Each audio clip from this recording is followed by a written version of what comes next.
Hello. If you were looking for a scare tonight, you've come to the right place. I'll be narrating an hour's worth of creepy horror stories that I found off of Reddit. So without further ado, These are their stories.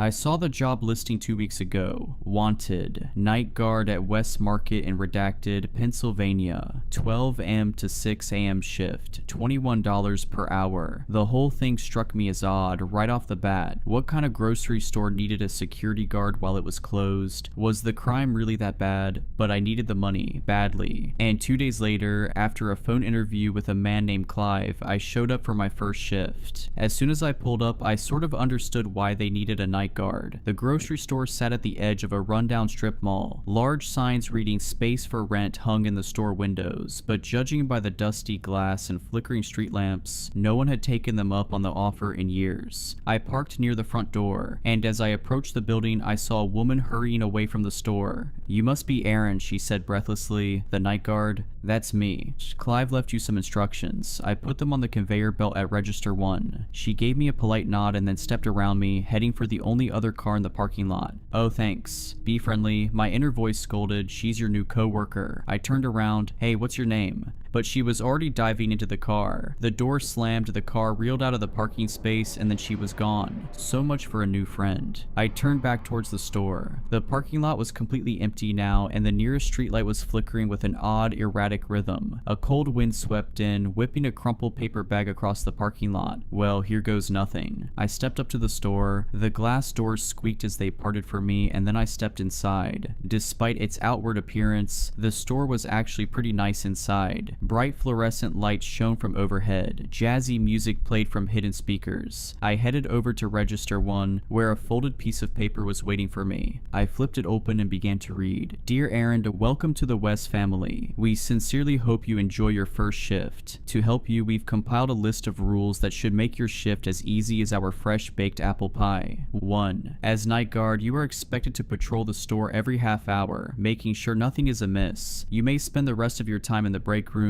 at the back of the store, monitoring the security camera feeds. 2. Do not go down aisle 7. Do not look down aisle 7. 3. If you hear a knocking sound coming from within the freezers in the frozen food aisle, ignore it. 4. If you see a shopping cart that hasn't been put away, please return it to the shopping carts at the front of the store immediately. 5. Do not be alarmed if you find a pool of blood in the meat aisle. Sometimes our meat packages leak. Simply head to the storage closet, get the mop and bucket and clean it up. However, do not step in the puddle or touch it in any way. 6. If you see a woman in the store, immediately go to the break room and stay there until she leaves. Do not call the police or report a break-in. Do not make eye contact with her. 7. The music we play throughout the store is a pre-recorded disc of instrumental jazz. If the music ever stops, immediately go to the break room and stay there until it resumes. And 8. Do not, under any circumstances, end your shift early. Thank you so much, and again, I hope you enjoy your shift. Clive. I stared at the rules, rereading them slowly. They were so weird. A woman in the store, avoid aisle 7. I'd never been given instructions like this, even when I worked as a bouncer at a nightclub in a bad part of town. Maybe it was a test. They wanted to see how well I could follow instructions, no matter how absurd they were. I looked up at the security camera, staring down at me from the corner. Okay, challenge accepted. I glanced at my phone, 12:06. Might as well get my first patrol out of the way now, before getting settled in. It was odd walking through the store when it was so empty and quiet. All the breads and muffins had been stored away somewhere. White, opaque plastic had been pulled down over the vegetable display to keep the cold in. When I got to the end, I made a right into the meat section. Sheets of plastic had been pulled over the meat coolers too. I saw flashes of red through the gaps, of massive ribeye and sirloin steaks, big slabs of meat with the bones still intact. I averted my eyes. While I wasn't a vegetarian, I never really liked the sight of raw meat. I turned instead to the aisles. Aisle 3, pasta and sauces, all lined up on the shelves, glinting in the fluorescent light. Aisle 4, cookies and snacks. Aisle 5, aisle 6. Oh right, I wasn't supposed to look at aisle 7. I forced myself to look down at the floor. Yeah, it was stupid, but they told me not to look. In the off chance they were going to check the CCTV footage later to grade my performance, I was going to follow every rule. I continued further into the store. A few minutes minutes later, I found the break room, a nondescript brown door with a little square window cut into it. I took note of its location for later. As soon as I was done with this patrol, I was going to break out my laptop and finish watching Friday the 13th 4. And then I was at the west end of the store, the frozen section. I turned down the aisle, heading back towards the front. That's when I saw it. A shopping cart parked askew in the middle of the aisle. I huffed. Of all the rules, this was the one that annoyed me the most. I was hired to be a security guard, not a cleanup crew. Wasn't it the employee's job to put all the carts away at closing time? Sign. I began pushing it towards the front of the store. The wheels rolled smoothly underneath me. The jazz music played softly in my ears. I turned the corner and walked past the cash registers, heading towards the front door. That's when I heard it. A soft sound, barely audible over the jazz music. I stopped, straining my ears to listen. Several seconds of silence went by, and then I heard it again. It sounded like someone crying. The hairs on my neck stood on end. There's no one in here. The door's been locked the whole time. Unless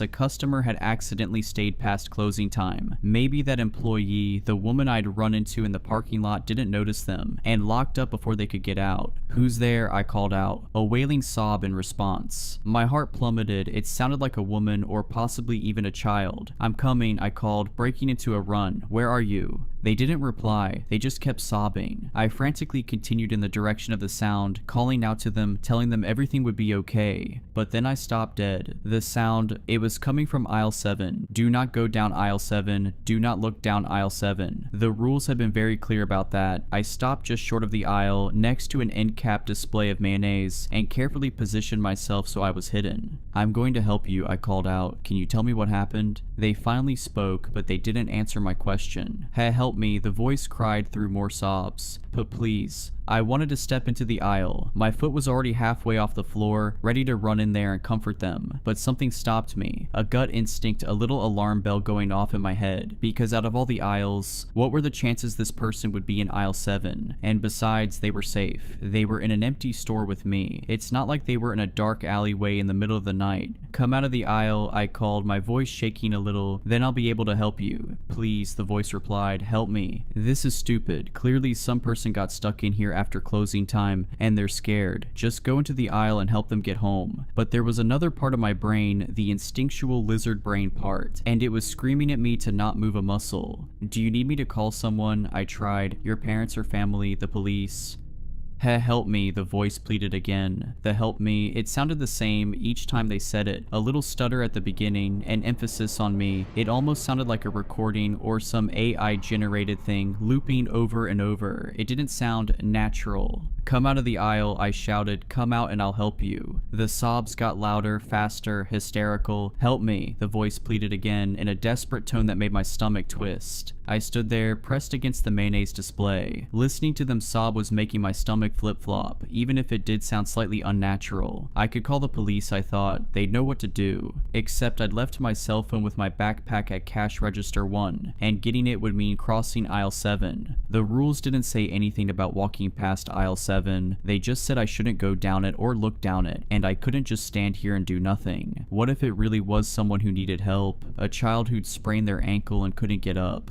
"Don't worry, I'm getting my phone and calling the police," I called out. Then I took a deep breath and stepped across the threshold of aisle 7 towards register 1. As soon as I took a step, the crying stopped. Just like that, violent sobbing, and then, in an instant, nothing. Like a switch had flipped. Then the footsteps started. Loud, slapping footsteps of someone running down the aisle. Way too large to be a child. Coming straight at me. My heart dropped. It's a trap. They're coming for me and I'm probably gonna die here. But as soon as I made it across the aisle, the sound stopped. All I heard were the soft jazz tunes playing through the speakers overhead. I hightailed it to the break room, completely forgetting about the cart I was supposed to return. The break room was small and cramped. The little square window in the door had been blacked out with construction paper from the inside. The only source of light came from the computer screen on the desk, displaying the security camera feeds. I scrolled through the feeds. I quickly noticed that none of them offered coverage of aisle 7. It seemed like the cameras were intentionally placed to avoid that aisle. After searching the grainy black and white video for anything to miss, I leaned back in the chair and closed my eyes. When I finally opened them again, it was almost 12:30. Time for my next patrol. I didn't want to go. I felt safe here, locked up in this little room, but I also knew I wouldn't be safe if I didn't listen to the rules. I shuddered, imagining what would have happened to me if I'd gone down aisle 7, if I hadn't listened. I pulled myself out of the seat and headed for the door. The store was completely silent, no hysterical sobbing or pounding footsteps. I started my patrol near the back, walking up aisle 17. Cans of food glinted on the shelves as I passed, but when I glanced at them, I didn't see any labels I recognized. No chef ravioli or giant green men, just generically labeled cans of meat stew. In fact, all the aisle had was meat stew, the same cans over and over and over. I reached the end and turned right towards the front of the store, and that's when I realized that I had already broken one of the rules. The cart. I hadn't returned it. It wasn't where I left it. Instead of haphazardly parked near aisle 7, it sat next to one of the cash registers, like some ghost man was checking out his groceries. I paused for a second, hands hovering above the handle. Then I grabbed it and headed towards the door. Outside, the parking lot was pitch black, not a single street lamp. The shopping carts are only a few feet from the door, I told myself. Just go in and out, it'll take 2 seconds. I did it as quickly as possible. I ran into the darkness, slammed the shopping cart into the row, and dashed back inside. Then I shut the doors and clicked the lock. Okay, that wasn't too bad, I said to myself, letting out a sigh of relief. For a second, I reveled in the peace of the store, the silence, the safety of being locked inside with no one else with me. But then I stopped. The silence. Oh no, the jazz music wasn't playing. How long had it been off? I'd been so preoccupied with returning the cart, I wasn't even paying attention. I broke into a sprint towards the back of the store, cookies and snacks flashing by me. Then I swerved right and sprinted into the break room. I pulled out the list of rules and read them over again. Do not, under any circumstances, end your shift early. Why did he write that? Was it just because he didn't want anyone flaking out on him? Or if I left early, would some horrible fate befall me? Because I really wanted to leave. I opened my backpack, pulled out the soda I'd brought and popped it open, took a sip, scrolled through the security feed, 5 more hours. The next 4 patrols went fairly well. The rules didn't say how long they had to be, so every 30 minutes I sprinted a lap around the store as fast as I could. The whole thing only took about a minute. Then, for the other 29, I locked myself in the break room. On the second patrol, I heard knocking as I ran down the freezer aisle. It started as light tapping across the glass, then crescendoed into loud thumps, like someone was slamming their palms against the glass doors. As per the rules, I ignored it. I just kept running until I made it back to the break room. On the last patrol, the music had cut out again, so I quickly detoured and got to the break room as quickly as I could, the silence ringing in my ears. And now here I was in the break room with 3 hours left. I stared at my phone's clock, ticking slowly towards 3 a.m. I stood up, shaking out my nervous energy, preparing myself to sprint. I'd been a runner back in high school, but in the past 10 years I'd gotten way out of shape. The last patrol had left me panting and breathless, legs aching. My hand closed around the doorknob. My heart hammered in my chest. 3, 2, 1, go. I wrenched the door open and shot out into the store, but I didn't get very far because there was an enormous pool of blood on the floor. I froze, all the air sucked out of my lungs. I stared at the blood shining in the fluorescent lights. The rules said to clean it up, but that would take at least 10 minutes. I wasn't safe out here. I swallowed. Then I hurried to the supply closet, got a mop and a bucket, and started cleaning as fast as I could. The job was messy. I slid the mop through the blood, then dunked it in the bucket, rinsed and repeated, the soapy water-tinged red. A few times it splashed up and almost landed on me, but I did it. I cleaned it all up without touching a drop. Unfortunately, by the time I was finished, it was 3:27. Time for my next patrol. I was too tired to run, so I settled for a brisk walk around the store. I headed up through the frozen food. I noticed now there were handprints on the glass doors. Handprints of all sizes, tilted and smudged, except the proportions looked all wrong, with fingers that were too long, too thin. I averted my eyes and kept going.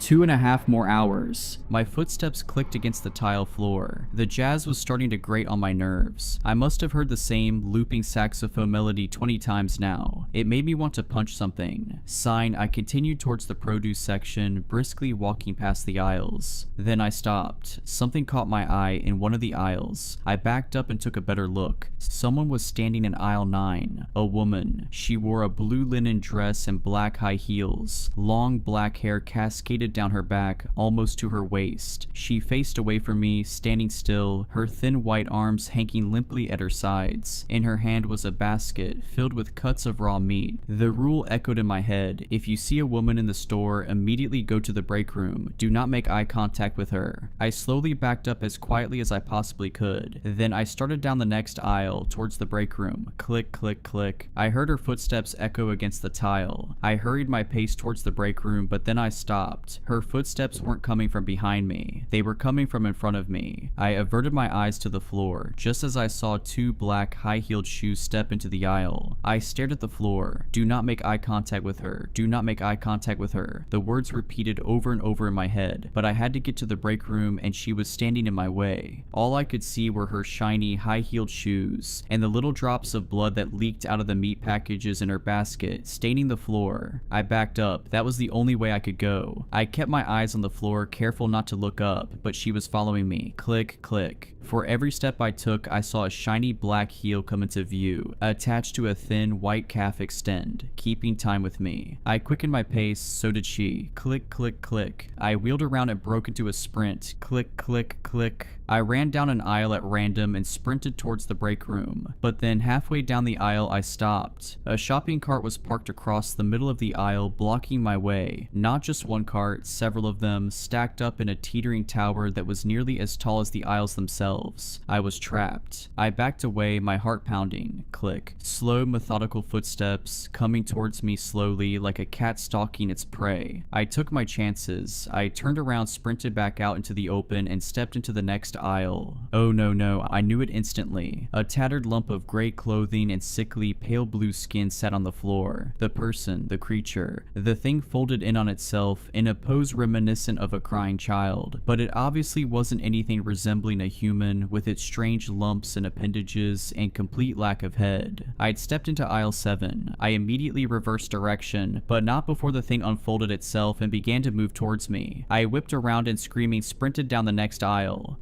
Miraculously, I made it to the end in one piece. I veered sharply left towards the break room. Almost there, almost there. My hand hit the doorknob. I wrenched it open and dove inside. Then I collapsed in the chair, panting. I sucked in a breath, staring at the locked door. Am I really safe in here? Technically, the rules never said I would be safe. Maybe staying in here only decreased my chance of death. I turned my attention to the security camera feed on the monitor. It showed the middle of the store, and from what I could see, the aisles were empty. No trace of the woman. I switched to the next feed. The produce section, empty. I switched to the next one. I jumped. She was standing right there, in front of the break room door. She stood so still the image could have been a photograph, except for the blood slowly dripping from the meat in her basket. I swallowed and glanced away from the monitor. At the door. My heart slammed into my ribs when I saw her shadow under the door. Go away, please go away, I pleaded in my mind. The shadow of her head in the window tilted, as if contemplating her next move. Now I knew why the window had been covered. I forced my eyes away and looked back at the screen. She was still standing there, except there was something different about the way she was standing. I squinted at the grainy black and white image, trying to figure out what was going on. When my eyes finally fell on her heels, I realized. They were facing forward, but I was still looking at the back of her head, at the long black hair cascading to her waist. Either her hair was hanging over her face, or she'd turned her head all the way around. It must have been 20 minutes before she began to walk away from the door. I couldn't tell if it was just the low frame rate of these crummy cameras, but her movements looked jerky, her body lurching with each step. It made me sick to watch. When she disappeared from the screen, I let out a breath of relief. My hands and legs were shaking, weak. Okay, think. The rules said to wait until she left. All I had to do was watch the feed by the front door. As soon as I saw her leave the store, I'd be safe. After a few minutes of sitting there, waiting for my heart rate to return to normal, I forced my fingers back to the keyboard. I pressed the arrow key to move to the next feed, then the next and the next, looking for the camera at the front of the store. Number, her face. Her face filled the entire screen. Her eyes filled me with horror. They were pure white. No pupils, no irises, just pure white eyes threaded with spidery veins. I screamed and jumped back. Then I shut my eyes. The rules said don't make eye contact. Did that count? Through the screen, I let out a terrified shuddering wail and covered my face with my hands. My entire body shaking. When I finally took a peek through my fingers, I saw her, rapidly scaling down the wall, away from the camera on the ceiling like some kind of spider. Then she pushed through the glass doors and disappeared into the night. She left. I was safe. Or as safe as I could be in this cursed grocery store. I glanced at the clock. 3:58 a.m. Time to patrol. I really didn't want to, but I forced myself to swing the door open and run as fast as I could through the store. I saw shopping carts stacked in teetering towers, heard hands pounding against the freezer doors, saw little spots of blood on the shiny tile from the woman as she'd stalked me, and then a minute later I was done. I locked myself in the break room and for the first time in years began to sob. The remaining patrols went by without incident, though I did hear more sobbing from aisle 7 and more banking from the freezers. And then the hour had come, 6 a.m. My heart soared at the sight of the pink dawn sky through the glass doors. I was safe, I was free. When I glanced out into the parking lot, I saw a few cars pulling in, disgruntled, groggy employees clutching coffees heading towards me. As soon as the first one came in, I flew out of the store, ran to my car, and got out of there as fast as I could. I had never felt such relief, such happiness. I felt like a new man. All of my problems, even my financial ones, seemed dwarfed by what I just endured. When I pulled onto the main road, I rolled down my windows and flicked on the radio. But it wasn't my usual classic rock station that blared through the speakers. Instead, I heard the upbeat tune of a saxophone. And as I listened to that horrible loopy melody, I realized that my days as a night guard for West Market may not be over yet. I can barely remember what life was like before we found the game that June night. We were 6 high school kids bored out of our minds, trying our best to fill the void. Most of us had part-time summer jobs, but we were hesitant to spend money on anything. We all hoped to save for college. After what felt like hours going back and forth on deciding what to do for the day, we took a walk around our suburban neighborhood. It was the end of a yard sale day and most people were packing up and heading inside. A few people still remained outside eager to sell. We didn't really have the intention to buy anything, but I still combed through the last pieces of used crap people set out. I always think I'm going to find some kind of amazing treasure, but always end up questioning my purchases hours later. I found myself digging through a shoebox full of old board games. I thought I might be able to find a new game for all of us to play. I also figured since it was the end of the day, I might get it for super cheap. At first, I only saw games that looked in too bad of shape to even buy. That, or it was a game I knew my friends wouldn't want to play. I've always been a board game fan, but not so much my friends. I had to beg them for months to play D&D with me, and they were only willing to play it for my birthday. I'm always trying to find new games that might interest them. I was ready to give up, but then I saw a game at the bottom that I'd never heard of. Tasks with Friends with the tagline, "The game you and your friends will never want to put down." The box looked colorful and pretty worn out, but not so bad that we couldn't play with it. It just looked well loved. I tried to open it up, but the sides were taped down.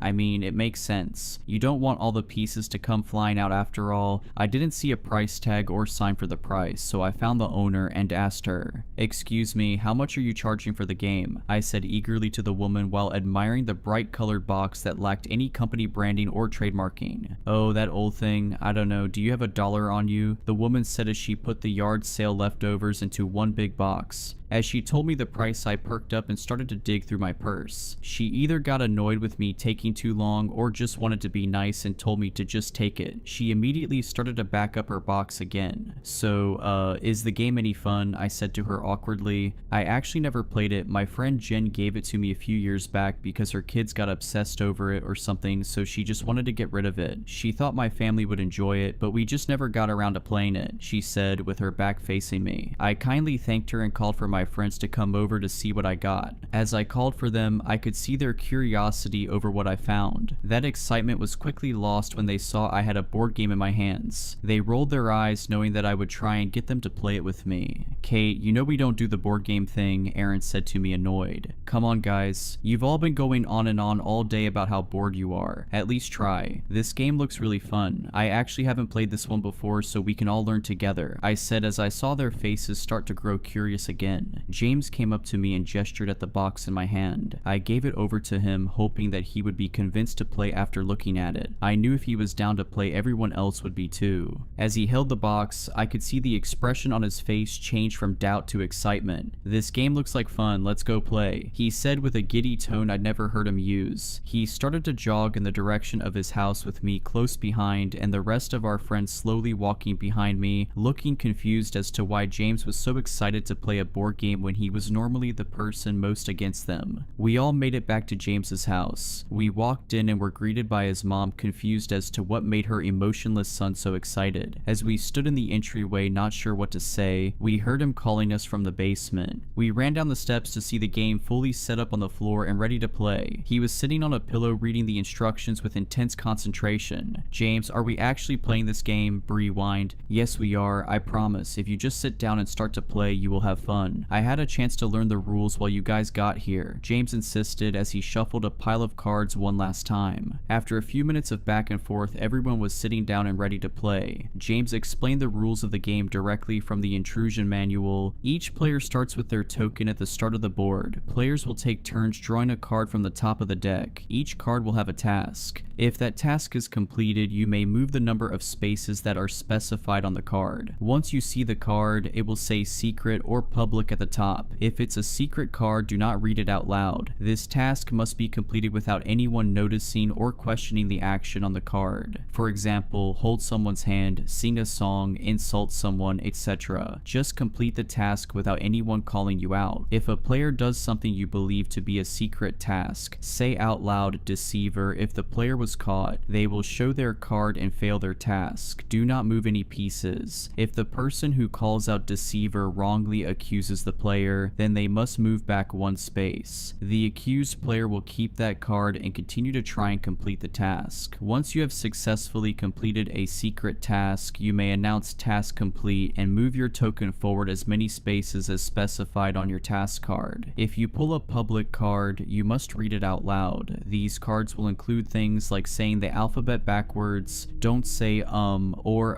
until your next turn, singing a karaoke song, playing dead for 1 minute, etc. Some cards have time limits and specific instructions. Every card will clearly state the task. The player who gets their token to the end of the board wins. The game will start with the player who lied last drawing a card. Take turns drawing one card at a time, with the person to your right going next. Have fun. James folded the paper instructions up and sat them by his side, asking if anyone had questions. No one said anything. It seemed like they all understood the game fine. Or maybe they just didn't care yet. "Alright, let's get the game started," James proclaimed, but was met with blank stares. "Come on guys, I just read the rules. You should know how the game starts. We have to start with who lied last." Everyone remained silent. No one wanted to say their last lie. "This is so dumb, I guess I'll go. I told my mom that Henry wasn't hanging out with us when I left the house. There, I'll go first," Bree blurted out as she leaned forward to grab a card. As she looked at it, she rolled her eyes. "This is so dumb. Why are we playing this game?"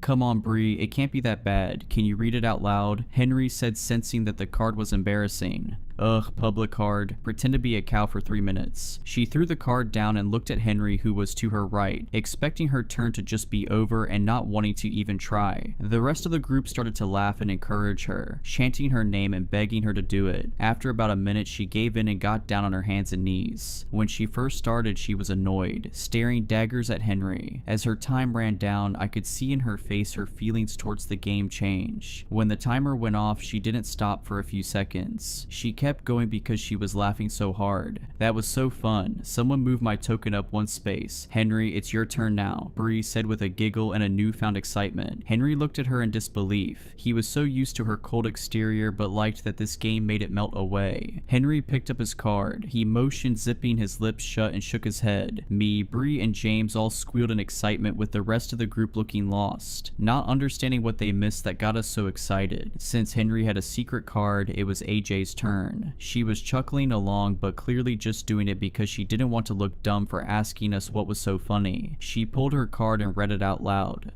It's a public card, she said with a dry tone, trying to gauge the room and observe everyone else as they celebrated her public card. It says I have to do jumping jacks until my next turn. As she stood up, everyone in the room cheered her on except for Aaron. As she got to her feet, she paused and looked over at Aaron. I can imagine he felt like the only sane person in the room and wasn't sure what was going on. After a second of hesitation, she started her jumping jacks. Aaron looked around at us, eyeing him down desperately, waiting for him to read his card. By the time he finally picked up his card, AJ had started to laugh while doing her jumping jacks. Sorry, it's a secret card, Aaron said nervously as everyone wiggled with happiness. Well, looks like it's my turn, I said as I leaned forward but was cut off by Henry quickly standing to his feet and lunging towards AJ, tackling her to the ground, interrupting her jumping jacks and making a loud thump as they hit the ground. Henry, what the hell are you doing? What's wrong with you? Aaron yelled in a serious tone that turned into him trying not to laugh by the end of the sentence. I'm calling a deceiver on that tackle, Henry, Bree stated with a laugh. Okay,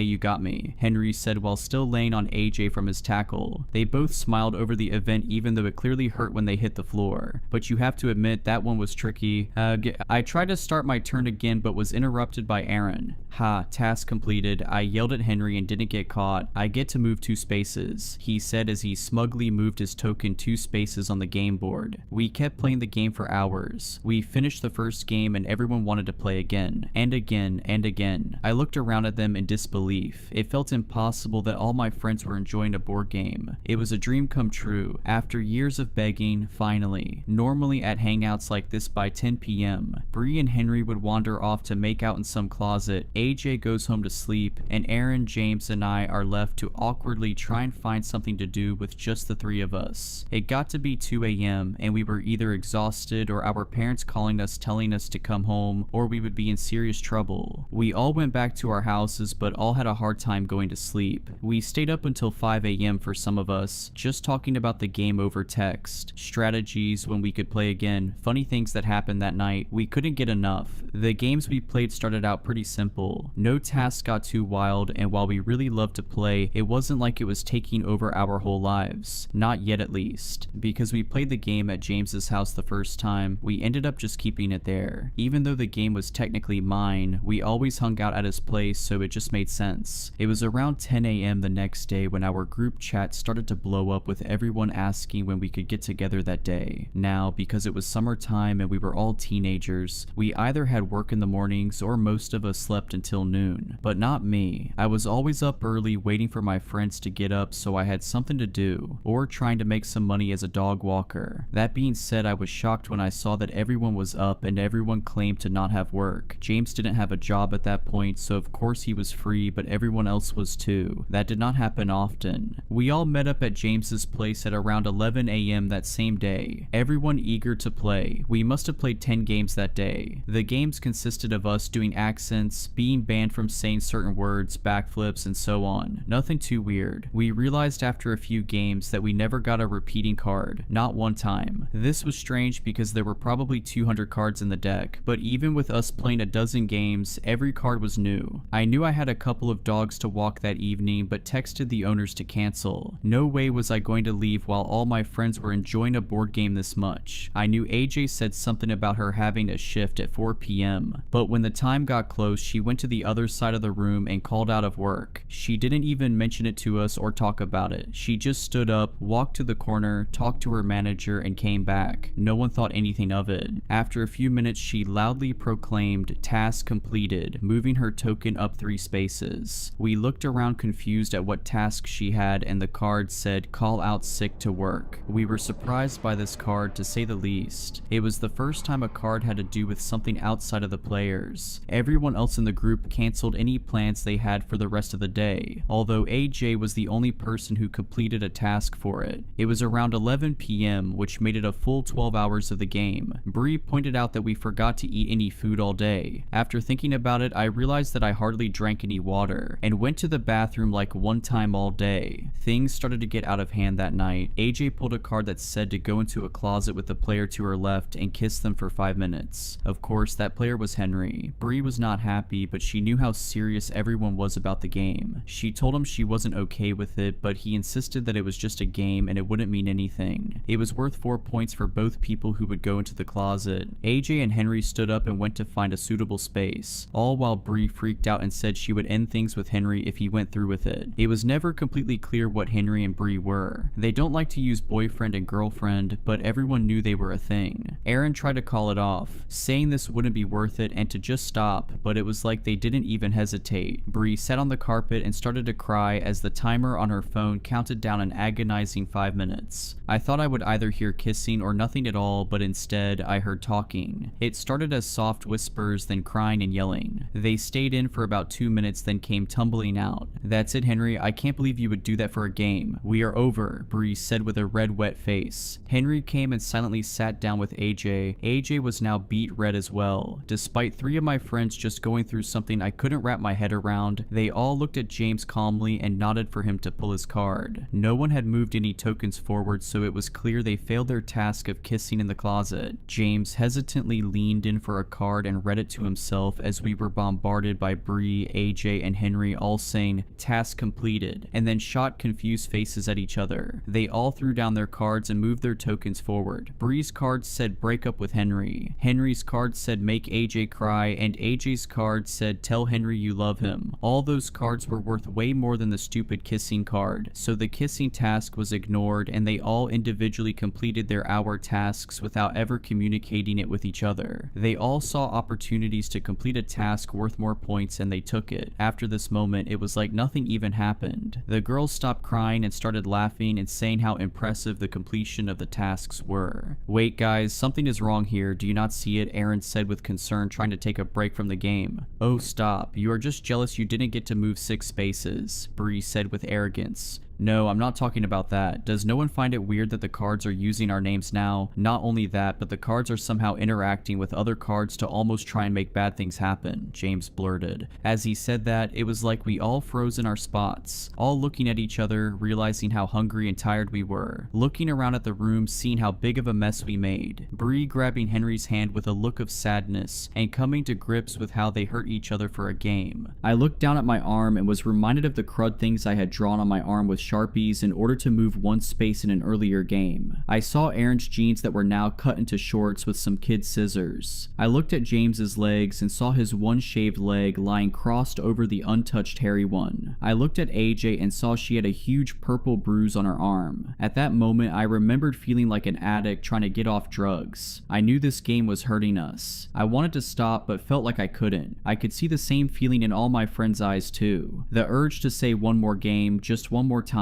just to feel the high of this dumb game again. I think we need to take a break from this game, guys. It's getting kind of weird and out of hand," I murmured with the strength that I somehow mustered up. It was like telling an alcoholic you were taking away their beer. They all looked horrified at the idea of not playing the game for even a moment. Just then, James's mom came downstairs and was horrified at what she was looking at. 6 disheveled teenagers all sitting in a circle looking like they had all just been through a war. Not only that, but her whole basement was a mess. "James, what the hell happened to your leg? Are you all playing that dumb game again? I can't believe this. Everyone out of my house. James, you are grounded," his mom shouted with rage in her voice. We all ran out of his house, not saying a word to each other, just trying to get home and get some food. As I sat in my kitchen with my long sleeve sweatshirt covering my now inked up arm, I tried to eat a sandwich I made myself. I was starving. I could feel and hear my stomach growling, but my need to play the game was so much stronger. So strong I didn't even want to eat. I sat at my dining room table staring at that sandwich for what felt like an eternity, telling myself that I needed to eat and I'd feel better if I did, but somehow the thought of the game was taking up all my energy. I was holding back the urge to text my friends. It took every ounce of self-control I had left. I felt my phone buzz in my pocket and I involuntarily grabbed my phone so fast it was in my hand before I could even think about it. It was James in our group chat. "Hey guys, so do you think that was a long enough break? I think I can find where my mom put the game game and bring it to that old treehouse back behind Mr. Baker's house. I couldn't hold back anymore, I had to play again. Before I knew it, I was sneaking out of my house trying to remember where the old treehouse was. As I ran through the neighborhood, my phone lit up with texts from my friends saying they were on their way. After running around for a while, I found the treehouse. I couldn't believe I had such a hard time finding it considering how much time a few of us used to spend in it during middle school. I could hear all their voices sounding annoyed as I was the last one to get there. I climbed up the old wooden ladder to find all my friends sitting in a perfect circle, barely able to see the board or each other. It was around this time something strange happened within the game. It wasn't about winning the game necessarily, it was about playing as many games as possible and completing as many tasks as we could. If anyone won a game or finished a task, everyone felt a high, not just the winner. Because of this, players stopped calling each other out for trying to complete secret tasks, so people stopped being so secretive to complete secret tasks. They still kept them a secret because it was a rule of the game, just no one called them out. This made us all more ruthless. I sat down on the hardwood in between Bree and James. Our next game began. AJ drew a card first and it was a secret card. She didn't seem giddy, she looked flushed and scared. In fact, it felt like the mood had shifted with everyone. We weren't laughing our butts off anymore, we were terrified to stop playing. It was something in our guts that made us have to play, like a virus growing in us, desperately trying to get out. Next, Aaron drew a card and read it out loud. Hold your breath for 5 minutes, he whispered with confusion. How am I supposed to do that, he said, trying to not get worried. It's not that the card was all that bad, it's that he knew he would stop at nothing to make it happen. He told us to keep playing the game while he did it and got a timer up on his phone. He took a few deep breaths, then held his nose shut and became extremely focused, not making eye contact with anyone. Next, it was James's turn. He had a secret card and didn't show much emotion towards it. Next, Bree nervously took a card and yet again, it was a secret card. In fact, we all drew a secret card until it was Aaron's turn again. It had been about 45 seconds and he was really focusing and we didn't want to make him draw a card while trying to finish his task. As we sat and watched our friend become more and more red from holding his breath, we found ourselves in complete silence. Other than the wind weaving its way through the trees outside and the soft sound of crickets in the distance, we all just stared at each other, terrified of what was on those secret cards. I knew I had to use every little bit of self-control I had left in my body to not try and complete the task on my card. I was betting that's why everyone was being so quiet. They all had tasks that they didn't want to do but felt the uncontrollable urge to do it. My card said that I needed to remove one of James's fingers by any means necessary. It was worth 10 points. I couldn't believe I wanted to complete it so badly, but I was frozen figuring out how to do it. As I stared at him, I noticed he was looking over at Bree. I figured that his card had something to do with her. It seemed like everyone was fixated on someone else. I glanced down at the timer Aaron had and I was amazed to see he had been holding his breath for almost 2 minutes. Just as I was about to comment on it, chaos broke loose, everyone jumping onto someone else, making it one big pile of people viciously grabbing each other. I didn't read their cards myself, but it was clear by their actions what their tasks were. Of course, as you know, I was going for James's fingers, but James's was ripping at Bree's ear, Bree was pulling Henry's hair out, Henry was tearing at AJ's neck, and AJ was trying to open my mouth to get my tongue. For a solid 30 seconds, we were all attaching each other when Aaron passed out from holding his breath. This seemed to snap us out of our trance for a bit. We ran over to our friend and checked his pulse. After we realized he was still breathing, we got lost in the game again and all jumped on each other to keep brutalizing one another. Just as I got my teeth around James's pinky finger, we saw a bright flashlight coming through the cracks in the treehouse and froze. A police officer popped his head through the bottom entrance to the treehouse and looked at us in horror. He saw Aaron out cold in the corner alone with the rest of us in a pile of blood and ripped out hair. The officer grabbed us one by one and practically threw us to the ground where another officer put us each in handcuffs. We had hours and hours of questioning that night, but we were all released by sunrise. No one was badly injured, just a lot of cuts, bruises, and a few patches of hair missing. Even Aaron was okay. Honestly, Aaron made it out in the best shape. We all got grounded for the rest of the summer. All the parents agreed that we needed to stop spending time together because they insisted on us having some beef between us all. None of us mentioned the board game was at the treehouse that night because we didn't want them to take it away from us. We knew we had to play it again. However, they caught on to it and banned us from ever playing it again. We spent the next 3 weeks of summer miserable. Each one of us tried to fill the hunger to play the game by playing other board games or attempting to remake it, but it wasn't the same. It was the night before school started and I got a message from James through Skype. Our parents banned us from talking to each other, but it seemed my parents and James's parents forgot about Skype. He told me I had to come over right now. I managed to hop out my window and ran for James's house. I got to his house in what felt like record time and jumped down the fire escape to the basement. There I saw the rest of my friends all sitting by the fireplace weeping. As I got closer, I saw they were covered in ash. I saw tiny little bits of what was left of the game lying out on the ground. She burned it, my mom burned it, James said in between tears. Everyone was desperately trying to find any pieces that were left of our precious game. Some of them rubbed the ashes of the game on their faces and arms to try and feel something again. As I watched them, I saw something in the corner of my eye. I looked over to our normal hangout area and saw it. I saw the board game sitting out, not just the box, but the whole game was out and ready to play. Are you sure that your mom burnt it, James? I said as my eyes got glazed over looking at the beautiful board game sitting out for us to enjoy. Yes, I'm sure. She did it right in front of me, so I'd stop looking for it. Just as James finished his sentence, he looked at me and then at my eyeline. He saw the game. The next week of our lives was a whirlwind. After James's mom burned the game and it reappeared, we all ran away with the game. We stole a car from AJ's mom after we got a task card for it and left town. We would play the game in the car, in random fast food restaurants, and sometimes in parks. It's all we did all day. We would fall asleep playing the game and only manage to eat maybe a bag of chips or something small during the day. We kept moving because we didn't want to be found. In that week, we all managed to lose our jobs and all missed the first week of our senior year of high school, all because we were addicted to a board game. I still remember the last game we ever played. It was a late Sunday night. We were actually in our town sitting in an old barn near the treehouse we sat in before, all because the board game told us to. Up to that point, we were hanging out far away from home. We didn't want to be so close. We knew we could be found easily by our families and the authorities if we were too close, but we had no choice. We were slaves to the game. At this point, we were in bad shape. With every new game started, we broke down a little bit more. We surrounded the board with tired eyes and growling stomachs, missing teeth and bruised bodies, concussed heads and broken toes. Please, we have to stop. I can't do it anymore. I want to go home, Bree said as we were about to start our next game. I can't imagine not playing this game. It's all I ever want to do. I think I might die if I couldn't play it. I know the game hurts us, but it would hurt so much more if we stopped playing it, Henry said with a gravelly voice. Guys, why are we talking? We have to play again, Aaron said while trying not to cough.